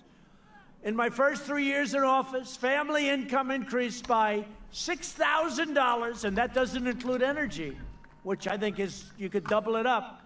You all get $6,000 extra because of Trump? I haven't. More than 5 times the gains in all 8 years of the Obama administration. African American income grew 9 times more than it did under the last administration. Think of it. African American income grew 9, not 2, not 3, 9 times more. And these are out of the book. These numbers are out of the book. Real wealth. What book? What For the book? I'd bottom like to check that. 50% grew nearly twice as fast as it What's grew that for the mean? top 1%. Hispanic There's no book. What the hell is he talking about? family network. You can say BLS. That's a .gov. You can help us with that. But out of the book? Increased by 64% in a short period of time. 64. We added nearly 600,000 manufacturing jobs, and we added 15,000 factories, and Obama said, you'll never produce manufacturing jobs. Remember? You need a magic wand. Well, we found the magic No, wand. he said there's jobs that are obsolete, that are never coming back. The jobs that have been replaced by robots, or the jobs in coal because we're getting away from coal and moving into natural gas and renewable energy. Those jobs were the jobs that he was talking about when Obama said you need a magic wand. Those jobs have not come back. In fact, we are down manufacturing jobs under Trump. We lifted 6.6 million Americans out of poverty, including over 1 million African Americans, and more than 1. Hold on. Here's Obama saying law and order multiple times. Here he is. I'll make it big for you because I know you guys like it. Law last time you asked a question, let him finish. Law and order. Law and order. Let him. Law. Last time you asked a question, let him. He's saying multiple law and order, and Trump just keeps talking. Of course he didn't hear him say. He just never shut up. Law and order. Law and order. Let him. Law. Last time you asked a question, let him. So yeah, this is just, what a joke of a debate. And of course, for the second debate, I can't wait. What's that? Trump has chickened out of the second debate? Oh, well. Okay, back to reality, kids. Oh, God, I don't want to go back to reality. 5 million Hispanic Americans, and we're doing great with both groups, and we love them. We love both groups. Thank you. Those are great numbers.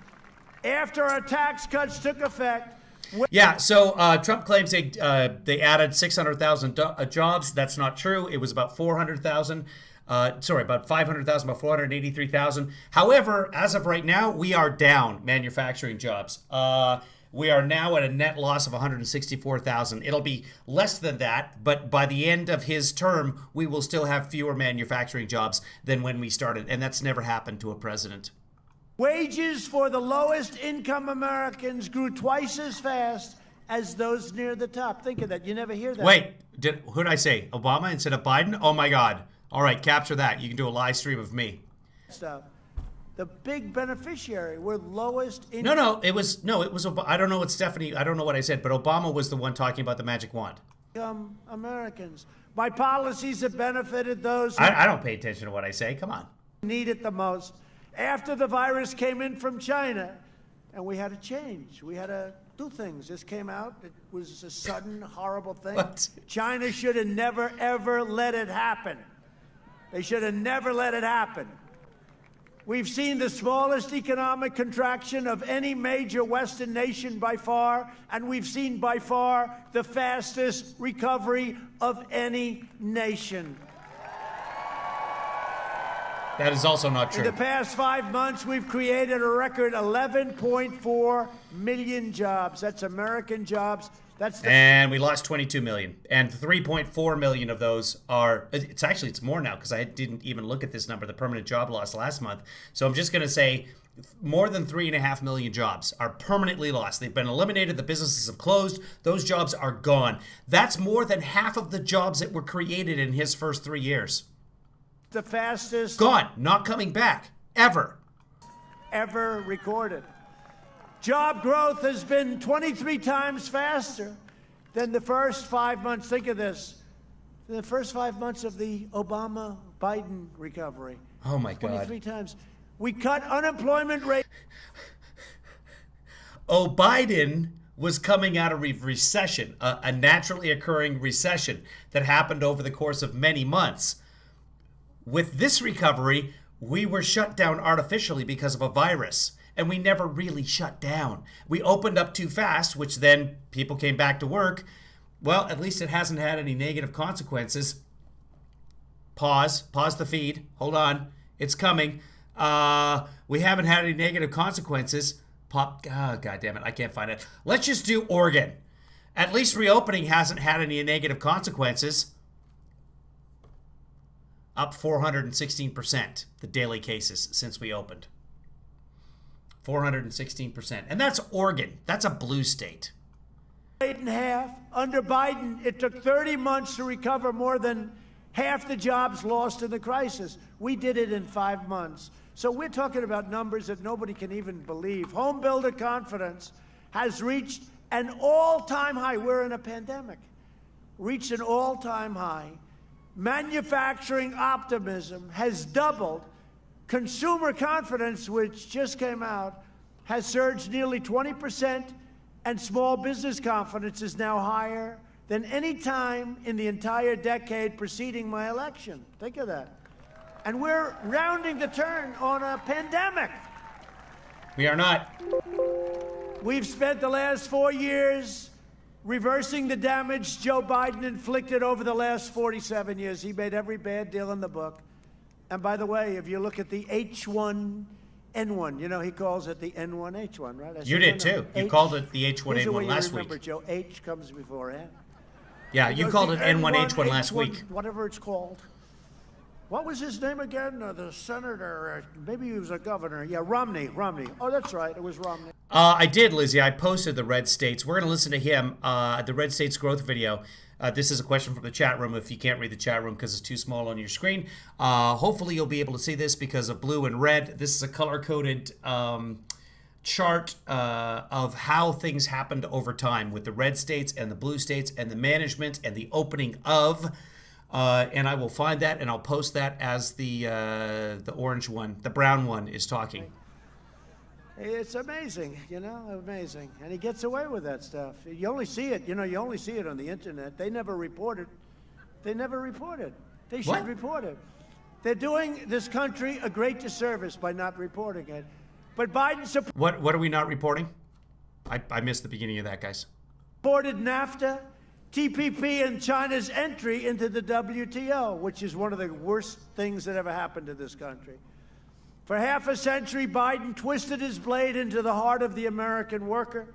He should not be asking for your votes. He should be begging for your forgiveness. He did a rotten job, okay? Okay, Did a watch the red, rotten watch the job. blue. These are the different states and how they ended For up. decades, This is our politicians cases per spent million. trillions and trillions starting of on dollars June 1st. rebuilding foreign nations, fighting foreign wars, and defending foreign borders. But now we're finally protecting our nation, rebuilding our cities, and we are bringing our jobs, our factories, and our troops back home to the USA where they belong.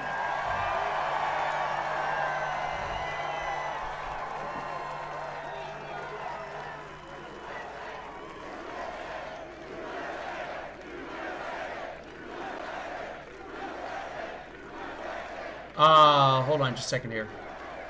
Shout out to Joanna, producer Joanna. Her dad passed away this last weekend. This is the same guy that 91 years old. What was he? 90. He beat COVID.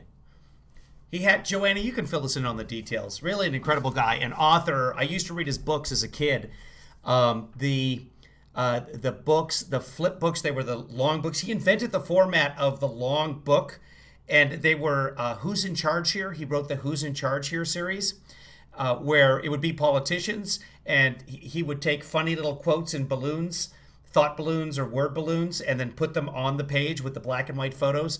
So I remember reading those as a kid, but he passed away. He was 91. Our condolences to you and your family, Joanna.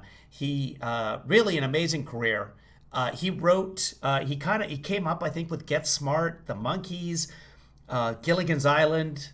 The episode of Gilligan's Island, the one where they spoofed Hamlet. He wrote that episode, and I don't know why. It's the one episode of Gilligan's Island that I know. I asked to be or not to be. That is the question that I asked of thee. Where he took the he parodized the words to or put words with was it Carmen? Is that from Carmen? Joanna, you can tell everybody what episode what that episode is. Oh, he wrote the music to that too. I didn't even know that. I thought that was wasn't that a musical? That whole episode was based on a musical? I don't know. But we lost a good one the other day. So to Gerald Gardner, the writer of much of my childhood.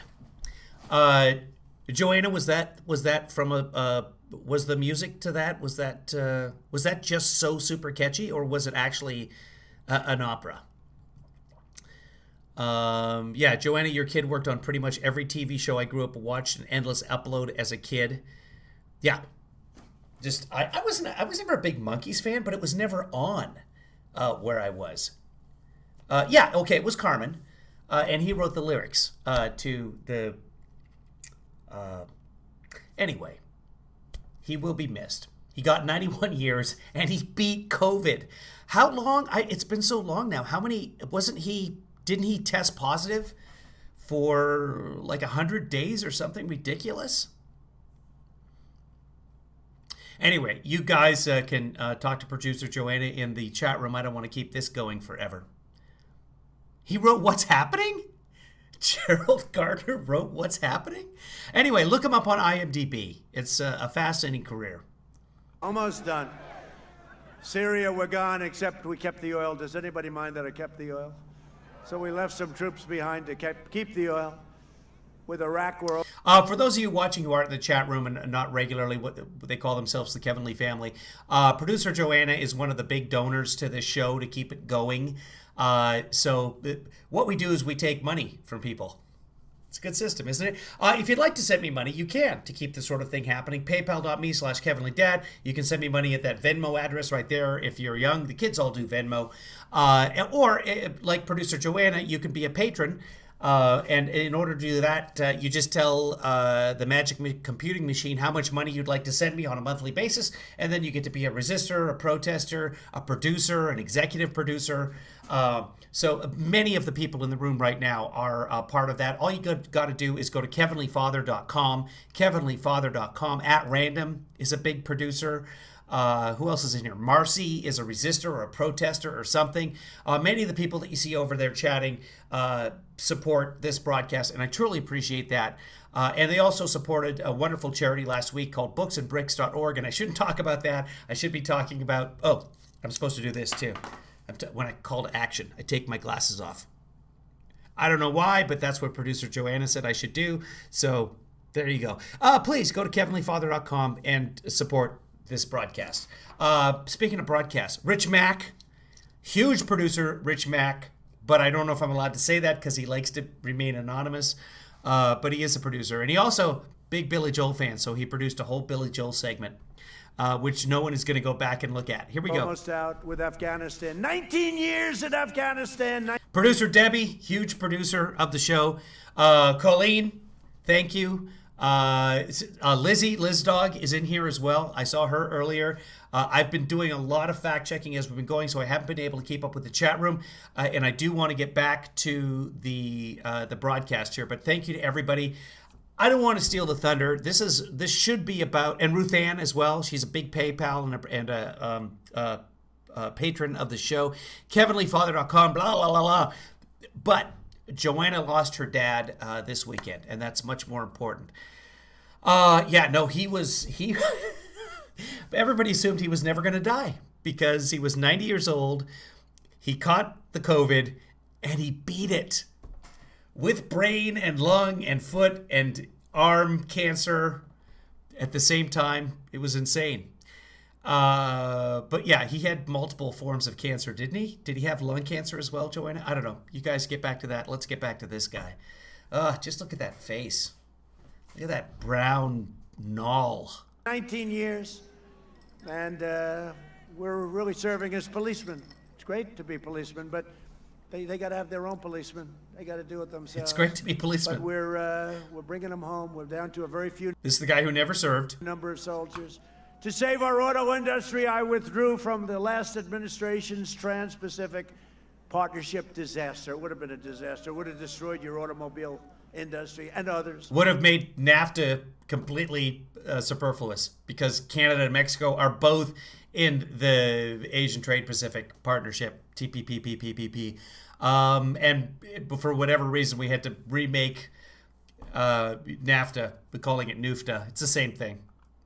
To defend our steel and aluminum workers, I imposed historic tariffs on dumped goods. Remember when they were dumping steel all over the place? You guys were getting killed.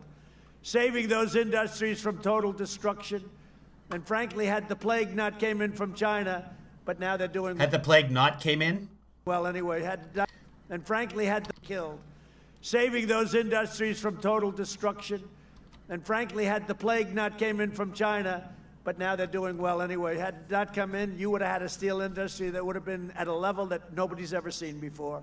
But it came in, but you're going to be there anyway in a short period of time, unless some stupid person comes along and raises your taxes by 4 times what they should be, which is what they want to do. I ended the NAFTA nightmare and signed the brand new USMCA into law. Everyone said that was going to be impossible to do. And I withdrew from the job-killing Paris Climate Accord.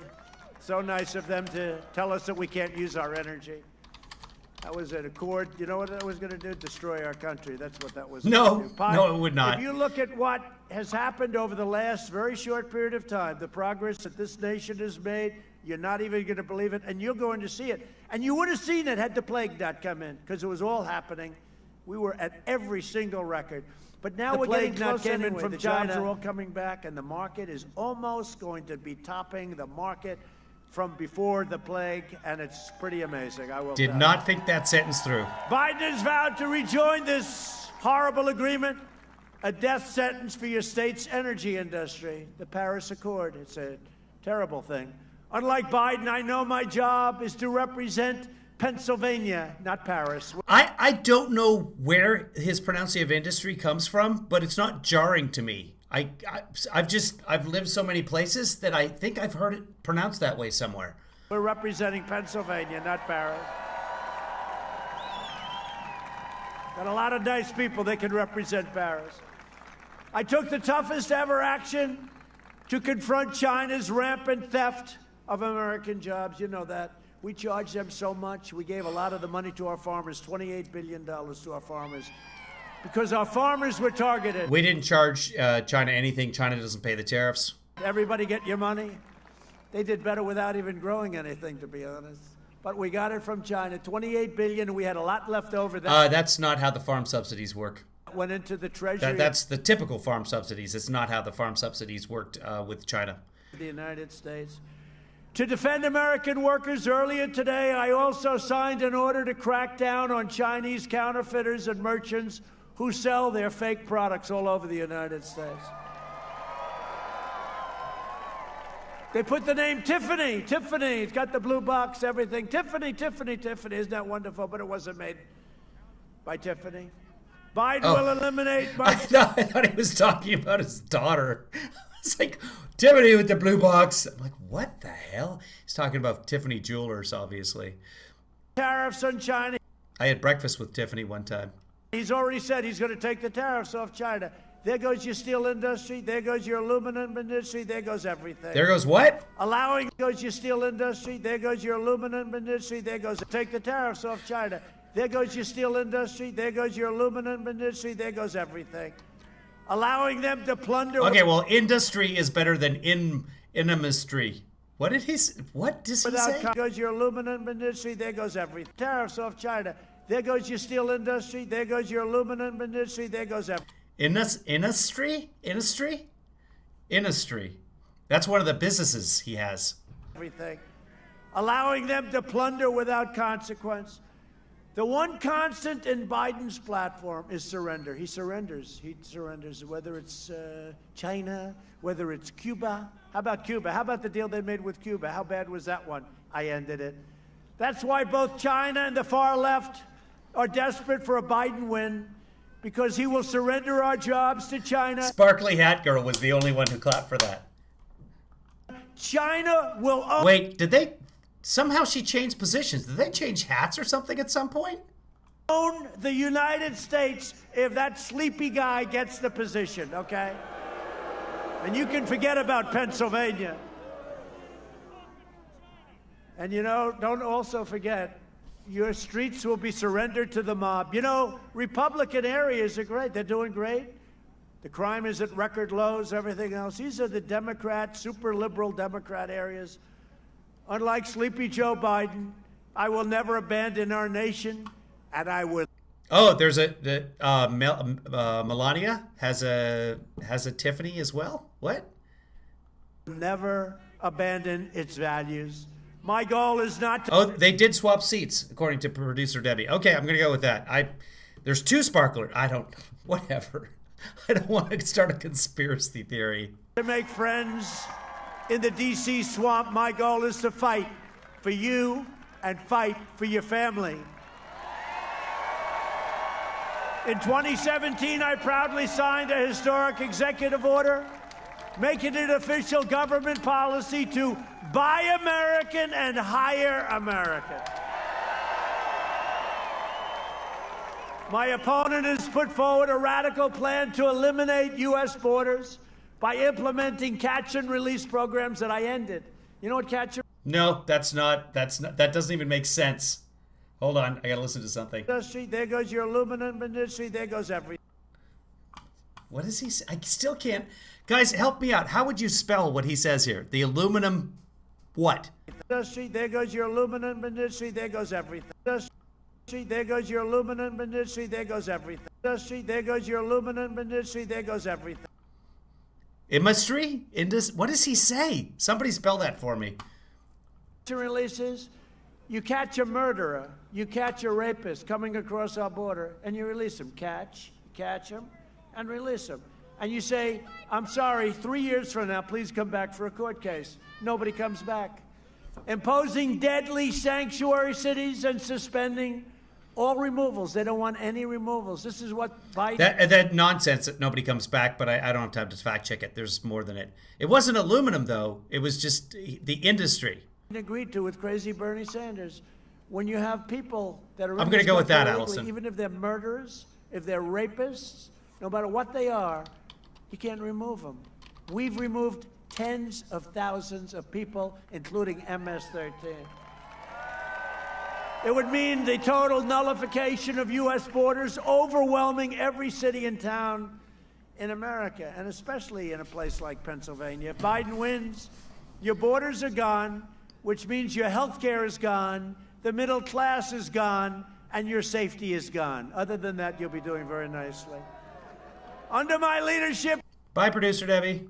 We achieved the most secure border in U.S. history, and we're finishing that wall. It's going to be built very soon. It's going to be finished. We're going to have the greatest celebration. That was a tough one. That was a tough one. Remember, they said, we don't need a wall. They wanted drones, drones flying around, looking at the people pouring across the border. They wanted drones. They wanted modern technology. You know what I've said often, right? There are two things. We have drones at the wall. We do have drones patrolling the border. That's part of how the system works. Always be around in 1,000 years. Drones. In 2,000 years. Drones. All new computers, all new everything. You come up with a new computer, you come up with a new chip. 3 days later, it's obsolete. I would not want to be in that business. But there are two things, a wall and a wheel. It's a fantastic business to be in because people are constantly upgrading. So that's the businessman. He knows his stuff. Wouldn't want to be in the computer industry. A wall and a wheel. In 1,000 years, 2,000 years, it's going to be here. We invested... And rope. And buckets. $2.5 trillion. And some sort of hammer implement. They'll all be here.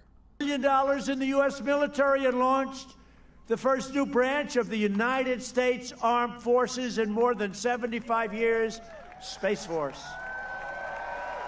For our great vets, we passed VA choice and VA accountability. Nobody thought we'd ever get that done. That's because Obama got it done in 2014. Just for those of you joining us for the first time, I see a lot of people watching right now. I'm going to show you that. This is because we've already wasted way too much time tonight. I can pull it up quickly here because I do have it somewhere. Where is it? Give me a second here. That's what I like to do. Waste time. Okay, here we go. Bunch of people retweeting it. I'm going to pull this over, and we're going to watch President Obama in 2014 doing both Veterans Choice the resources that we've got. This bill helps still higher than and accountability. Here we go. The resources that we've got. This bill helps to address that. Second, for veterans who can't get timely care through the VA, this bill will help them get the care they need someplace else. And this is particularly important for veterans who are in more remote areas, in rural areas. If you live more than 40 miles from a VA facility, or if VA doctors can't see you within a reasonable amount of time, you'll have the chance to see a doctor outside the VA system. Now, finally, we're giving the VA secretary more authority to hold people accountable. We've got to give Bob the authority so that he can move quickly to remove senior executives who fail to meet the standards of conduct and competence that the American people demand. If you engage in an unethical practice, if you cover up a serious problem, you should be fired, period. It shouldn't be that difficult.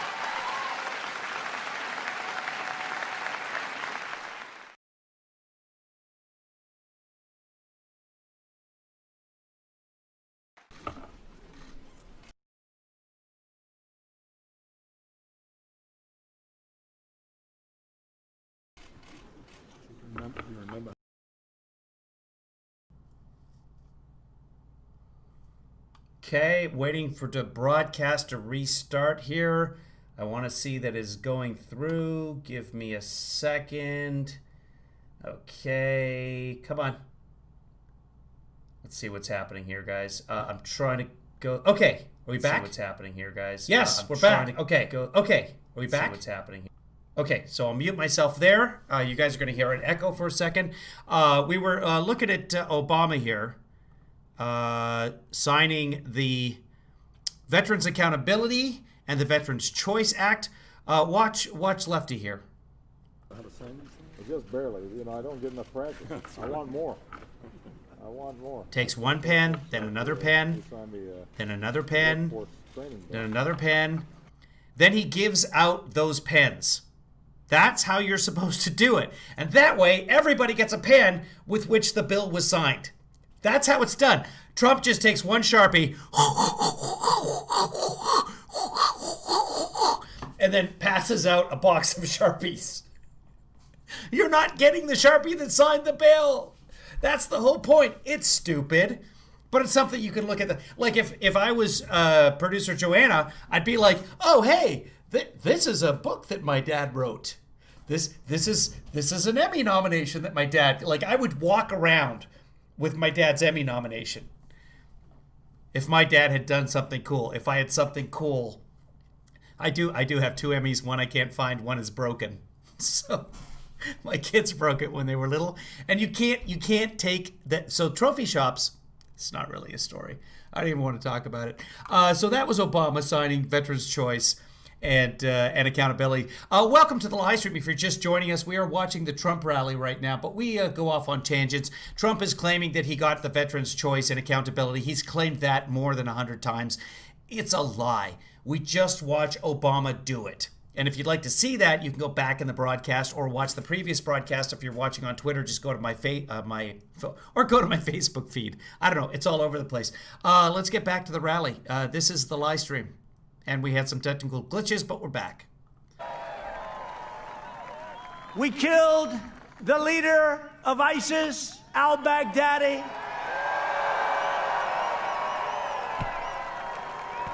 And we took down 100%. The Nobel Committee does not send you a nomination form. The Nobel Committee doesn't release the names of nominees for 50 years. So we won't know by what degree Trump is lying until the year 2070. And that'll be when Barron's in office. So that'll be a proud moment. % of the ISIS caliphate. And when I took over, that caliphate was all over the place. It's not frozen on YouTube. It's working on YouTube. If you're watching on Twitter, you have to stop. If you're watching on Twitter, you're not watching. I assume that Twitter started again. So basically, if you're seeing this, you're watching the broadcast. So my technical assistance is completely useless. I'm a real stable genius. It was a mess. We took out the world's #1 terrorist and the mass murder of many American troops, many people all over the world. Qasem Soleimani is dead. Thank you. He's dead. I withdrew from the last administration's disastrous Iran nuclear deal, one of the worst deals I've ever seen. That's John Kerry. The guy was totally incompetent. That guy didn't know what the hell he was doing. He gave him $150 billion, $1.8 billion in cash for nothing. I kept my promise, recognized the true capital of Israel, and opened the American embassy in Jerusalem. I also recognized Israeli sovereignty over the Golan Heights. 52 years they've been trying to get that. And instead of endless war, we're forging peace in the Middle East. You see the deals we made? I actually got nominated for a Nobel Peace Prize. The press didn't cover it, but that's all. What? Press didn't cover it. Nobel Peace Prize. The press didn't. You see the deals we made? I actually got nominated. Endless war, we're forging peace in the Middle East. You see the deals we made? I actually got nominated for a Nobel Peace Prize. The press didn't cover it, but that's okay. Press didn't cover it, Mike. I want some Nobel Peace fries. Those sound delicious. Are those like freedom fries? So patriotic right now. Proud to be an American, or at least I know I'm free. I got nominated for 3 Nobel Peace Prizes. 3 orders of I peace did more fries in coming up. 47 months than Joe Biden did in 47 years, and that's true. Hasn't been in office for 47 months, but math has never been his strong suit. Was not nominated for a Nobel Peace Math Prize. That would have worked so much better had I used words. Now Biden is pushing the most far left. Big far liar. Producer Joanna's right. Big far liar. That might be a typo, but Joanna just lost her dad, so you can use it as an excuse for anything. Guys, I meant to type big fat liar, but my dad just passed away on Saturday. Oh, Joe, that's poor Joe. Oh, we're so sorry. I'm the worst person in the world.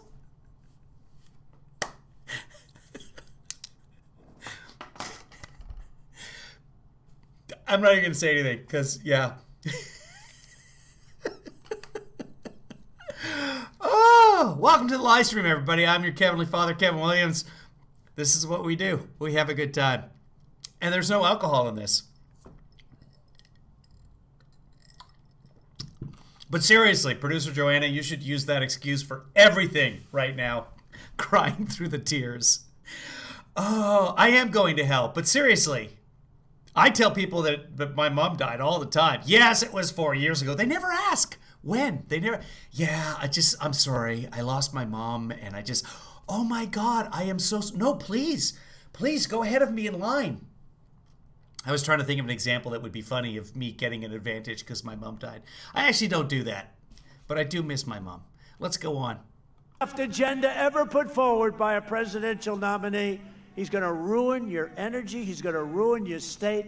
The Biden plan would destroy Social Security and destroy protections for pre-existing conditions because there's no money.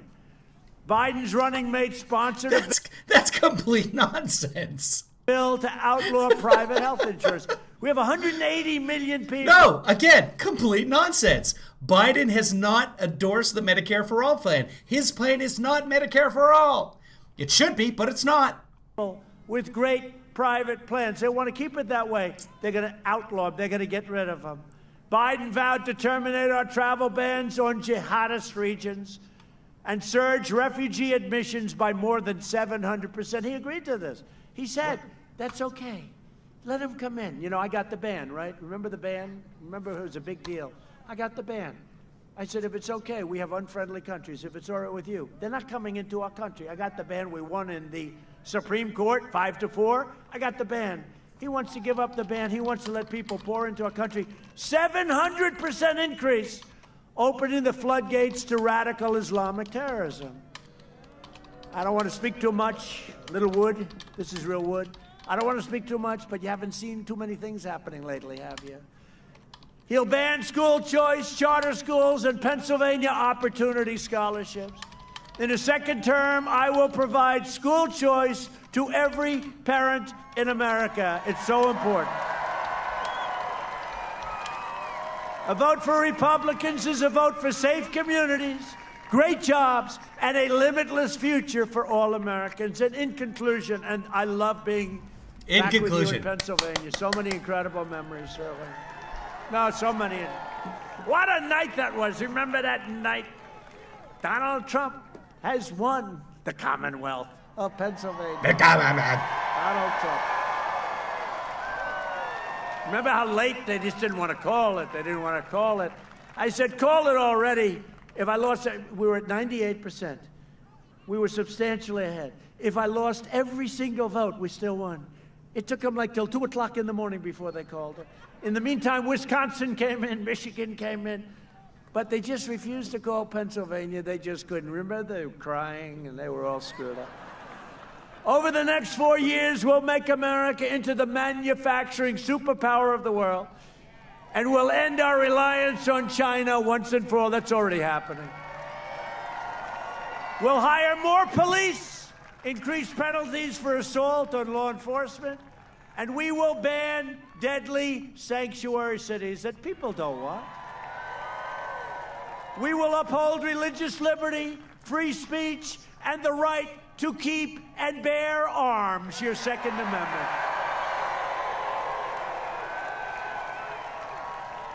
We'll strike down terrorists who threaten our citizens, and we will keep America out of endless, foreign, ridiculous wars. We will maintain America's unrivaled military might, and we will ensure peace through strength. And by the way, we've rebuilt our military, I told you, $2.5 trillion. We have weapons and equipment, the likes of which no country has ever seen before. We are the envy of Russia. We are the envy of China. We are the envy of everybody. There is no country that has what we have. And I will tell you, when I first came here, one of our generals, highly overrated, said to me, Mattis, he's going to tell the Mattis story. "Sir, we have no ammunition." That's what we Mattis never said that. started. And now we have the greatest weapons. We had plenty of ammunition. There were some, they were strategic bombs that there was a shortage of. But everything else, we had all kinds of ammunition. It's ridiculous. Anywhere in the world, and just hope to God we never have to use them. We will end surprise medical building, require price transparency, which is already signed January 1st, it kicks in, and further reduce the cost of prescription drugs, and I'm talking about 50, 60 cents, and further reduce the cost of prescription drugs, and I'm January 1st, it kicks in, and further reduce the cost of prescription drugs, and I'm talking about... Guys, does that sound funny to me? About 50, 60... He has talked, I can't tell you actually, because, well, maybe I can. Hold on. Let's find out.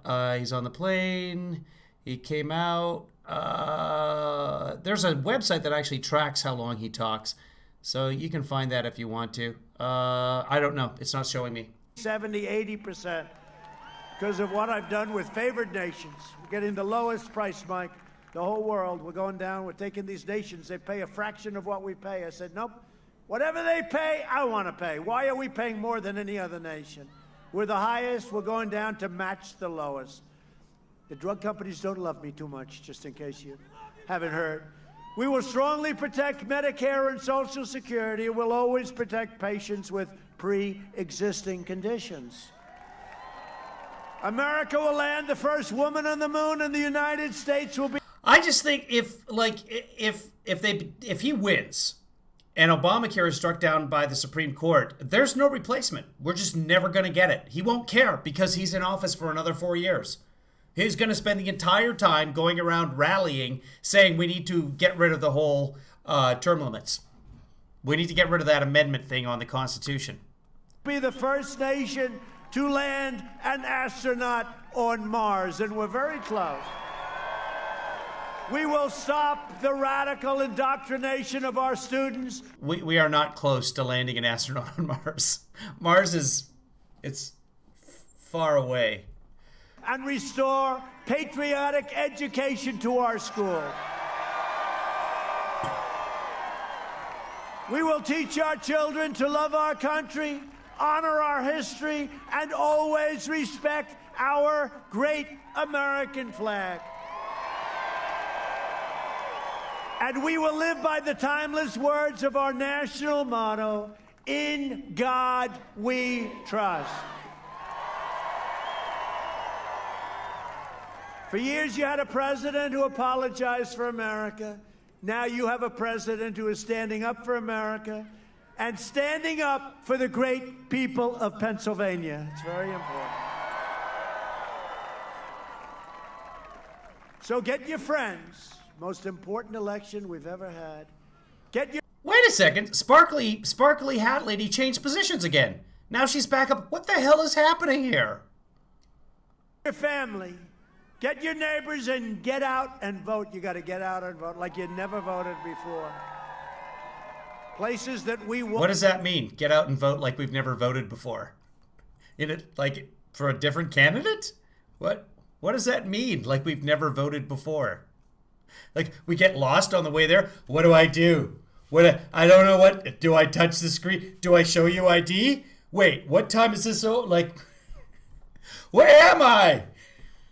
What does that mean? Like, we've never voted.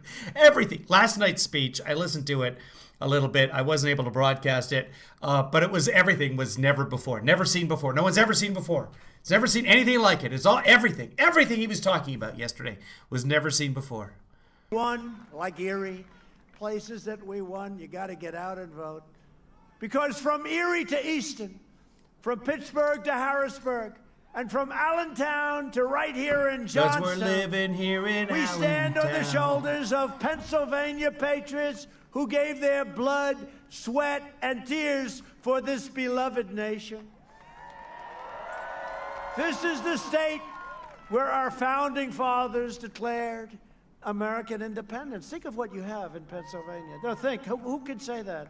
This is it, what you've done here, what the history of this incredible place, the Commonwealth of Pennsylvania. Think of what you've done. Yeah. It's where the Army weathered its brutal winter at Valley Forge, and General George Washington, don't worry, his statues are not coming down. Okay. Led his men on a daring mission across the Delaware, and where our nation was saved by the heroes of Gettysburg. This is the place where generations of tough, strong Pennsylvania workers mined the coal, worked the railroads, and forged the steel that Mined the made coal? America Did he into say the mined the greatest coal? and most powerful nation. What? What happened? Strong Pennsylvania. This is the place where generations of tough, strong Pennsylvania workers mined the coal, worked the railroad. They mined the coal. Strong Pennsylvania.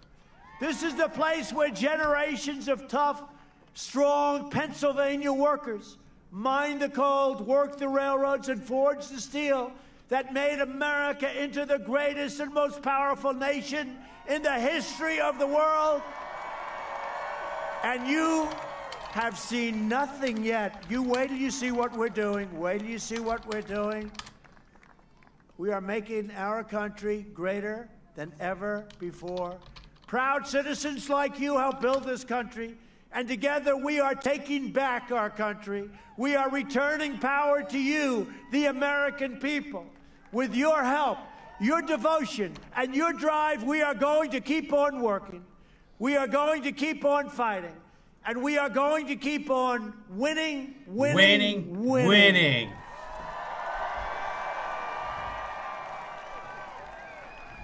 And when your great congressmen to come to see me, right?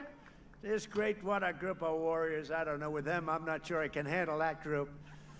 But when they come in to see me in the Oval Office, they say, Mr. President, Pennsylvania's not used to winning this much. We got to slow it down a little bit. And They don't say that.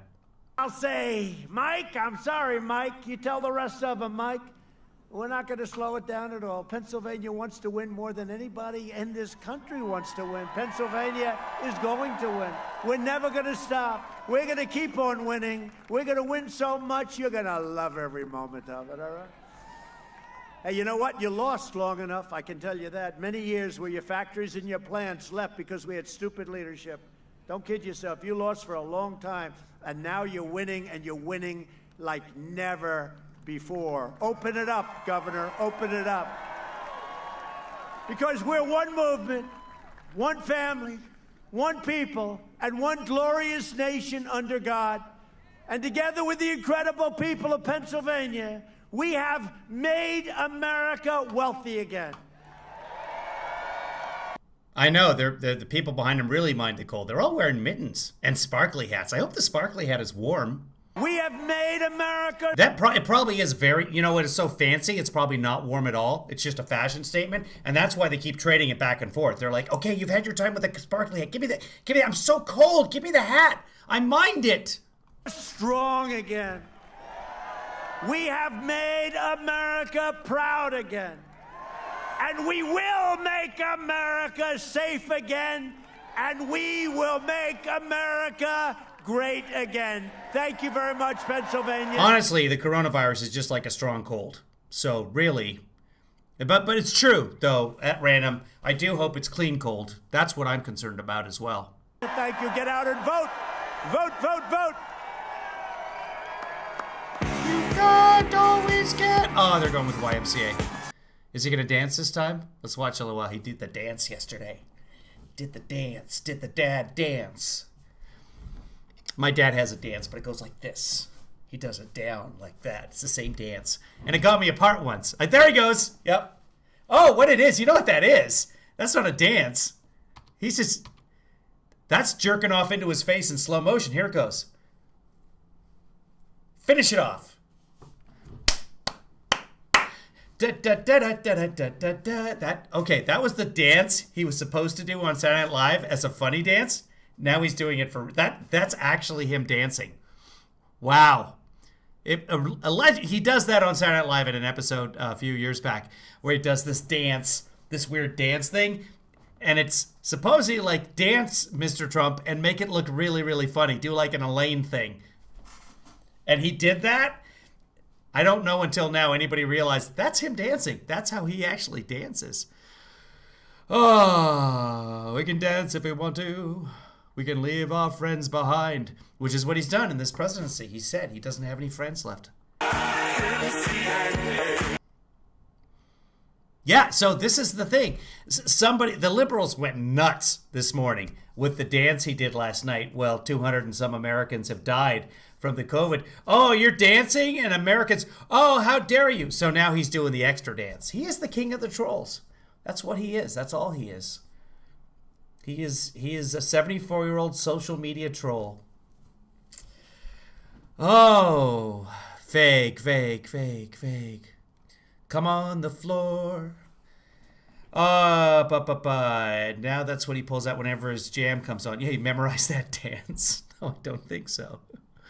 He's the uncle that puts a check in my birthday card that's got something spilled on it. I don't want to say what, but I've seen a lot of this. That's the dance. That's probably, there he is again, doing more dancing. What is happening? Is he dancing for cameras? There's people, there are people, we're going to see that footage. We're going to see all the people recording him. Oh my God, there's a couple of people there with their phones the right way. That is awesome. Oh dear. Yeah, well what else am I going to do? Where can I go? Oh, you know what I'm supposed to go, I got to go play tennis with the kids right now. Guys, it's been a pleasure as always. He's just hanging out usually he walks and he's gone, but he's just soaking this in right now. Soaking it in. Maybe that's what he's going to do. Maybe he's going to kiss everyone, Joanna. Look at that face. They're just so happy. I can't think of a single politician that would make me make that face. You're people with a God complex. Why would I make that face? I don't know. Okay. He's out of here. That's enough of the dancing. The president is dancing. Boy. That is Nero right there. As the country burns. Enjoy, kids. That's about enough of this tonight, and my voice is shot, so I'm going to play your closing credits. This has been the live stream. If you'd like to help me do this sort of thing, you certainly can. I'm not working. It is kevinleefather.com. Wow, I'd like a couple of voiceovers to do tomorrow, and I should stop talking because my voice is not good. It is not called winning when you lose 220,000 people from your own country. Fact check. And that's more than any other country. It's like things that nobody's ever seen before. 220,000 Americans. By the way, the Journal of American Medicine, JAMA, that is the ultimate. Really, no one has ever seen anything like the medicine of American journals. This 300,000 is what the actual count is for COVID, all of the unclassified deaths. So about 300,000 people have died from the coronavirus. That's not winning. Fact check. Okay, 99% recovery. That's fine, Ray. I'll give you that. 99%. Let's just say 99% recovery. More than 200,000 dead because the virus has spread, because we've allowed it to spread. South Korea, virus, same day, 400 dead. Us? Not 400,000, 400 dead. Us? So yeah, take the recovery. That's what the disease does. Take your 99% recovery. Woohoo! 99% recovery. 220,000 people that didn't recover. How are you so stupid that you don't get that that's the important part? Okay, just if you were watching the broadcast day, we had someone in the chat room, their father died. We talked about that. That's what we talked about today. We didn't mention that Allison's dad is still alive. I don't know if Allison, if your dad is still alive. But you see what I'm getting at here? You might not understand. No, it is a U.S. problem, Ray. We have 4.25% of the world's population. We have 20% of the world's... I'm going to tell you exactly how many we have of the world's dead. Let's watch this. We have 4.25% of the population. We know that. Let's do some quick math here. I'm going to show you how that math is done. Let's take the exit polls from last time. We're going to put them up here. We're going to pull up the actual number of dead, not including the unknown. So here we go. So there's the deaths for the world, okay? That's the world's deaths right now. We're going to copy and paste that into the calculator. And we're going to figure out what percentage of the world's dead we have. Okay, 220,000. So what we're going to do, 220,000. We'll round that down for the sake of your argument, okay? So here we go. 220,000, and we're not even going to use the extras there. Divided by, this is how you do math, by the way, divided by the number of total over 1 million dead on the planet. Keep in mind now, I hope you can see this number. I don't know that I can make it any bigger. I can't. Oh well. So 4.25% of the world's population. This is the percent of the world's dead that we have. 20%, exactly like I said. Right now we're sitting at 20%. So 4% of the world's population, 20% of the dead. There is no other way to look at that except that the U.S. has mishandled this virus. They've done a terrible job with it. Absolutely miserable. Worse than any country on the planet. Although Brazil is not. Actually, there's a metrics that Trump has shown before. Let's see if I can find it. I might have it saved. I'll just use it quickly. I do not have it saved, so I'm not even getting into it right now. But no, that's not winning. That's not winning. Ray, did you just join us? Biden never called the travel ban xenophobic. Nope, he didn't. What he was referring to was calling it the China virus.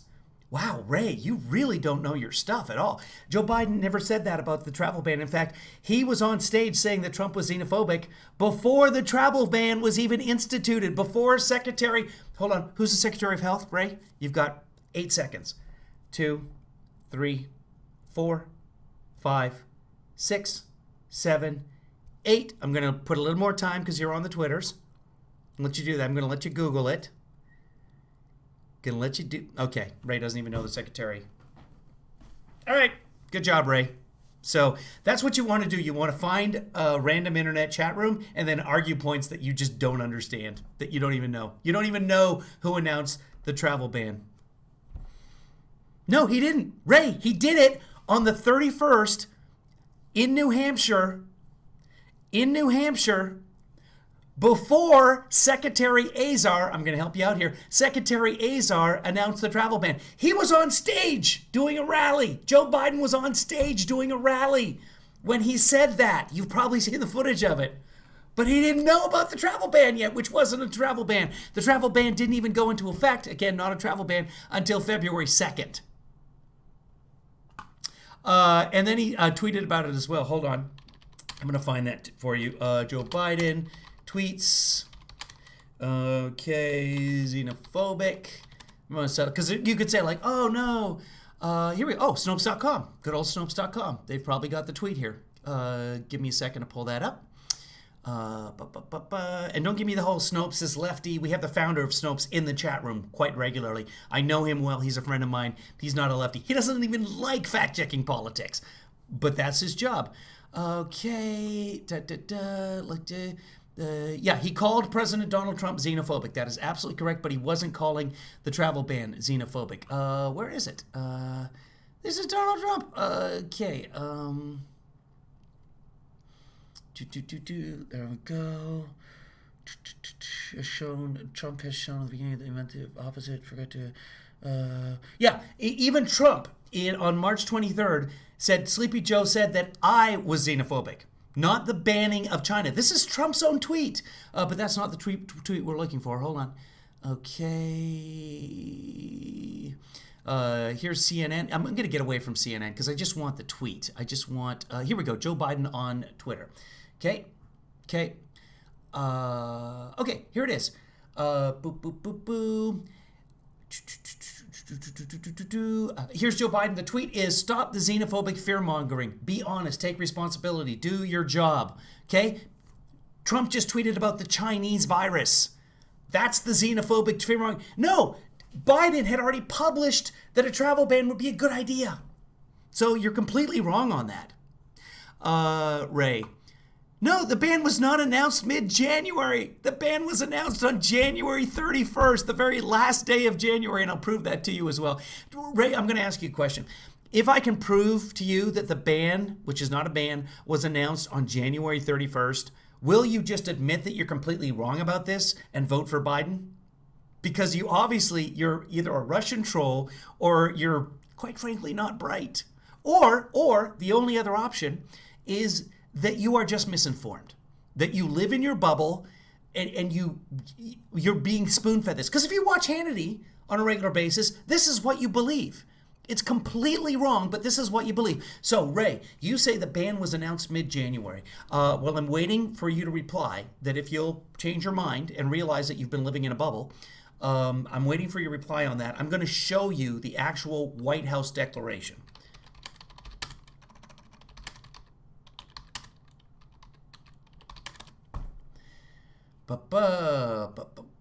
Here we go. Okay, John, I'm going to zoom in for you here. Here you go. This is the proclamation of suspension of entry as immigrants and non-immigrants, a person who poses a risk of transmitting the 2019 novel coronavirus. That's the travel ban that we're talking about. Okay, look at that date, January 31st. That's not mid-January. Wake up! Stop living in your bubble. Start finding things out for yourself. Learn to think for yourself. Find information and analyze it, and realize when you're reading information from a bubble. If you're smart enough to log on to Twitter, you're smart enough to do this. It's ridiculous. Mid-January. Come on. All right, that's enough from me, guys. You guys be good. Absolutely correct. At random is correct. Didn't take effect until February 2nd at 5 p.m. for some reason. No response from Ray. There you go. You show so many of these maggots the truth, and they just disappear. I didn't even know there was a sheep emoji. Boy, I had a joke, but I can't think of what it's called. Hazing. It was about fraternity and hazing and sheep. You guys can put it together yourself. I'm done. I'm outie. Why? Why am I outie? It's just something. I clicked it, but it didn't work. I'm going to try it again. Why am I done? Where are you going?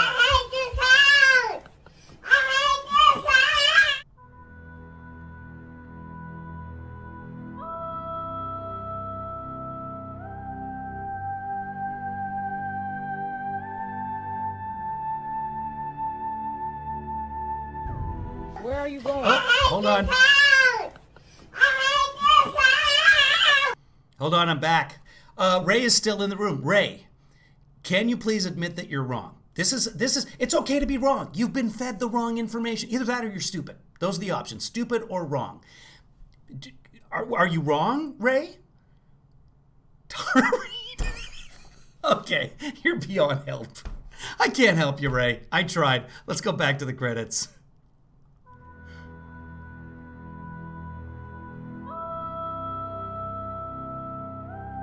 Good night, Burien. Good night, Joanna. Good night, Dr. Howard. Good night, John. Good night, Ray. Enjoy your tinfoil hat. Good night. Who else was in here? At random, you were in here. Good night. Let's take off the, yeah, there we go. Night. I can just talk throughout this. Who else is in here? Lots of people in. Lizzie, good night. Good night, CM. Going Stephanie, good night. Sleep well. Thanks for the sheep. Everybody else is still watching. Molly B, good to see you. Come back.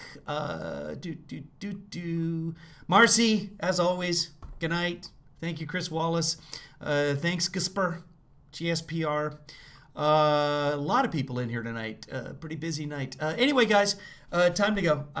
They're waiting for me to go play tennis with the kids. So we will see you another time. Be good. Take care of each other. Oh, hold on. There, new messages. It's not going to do it. New messages. Go.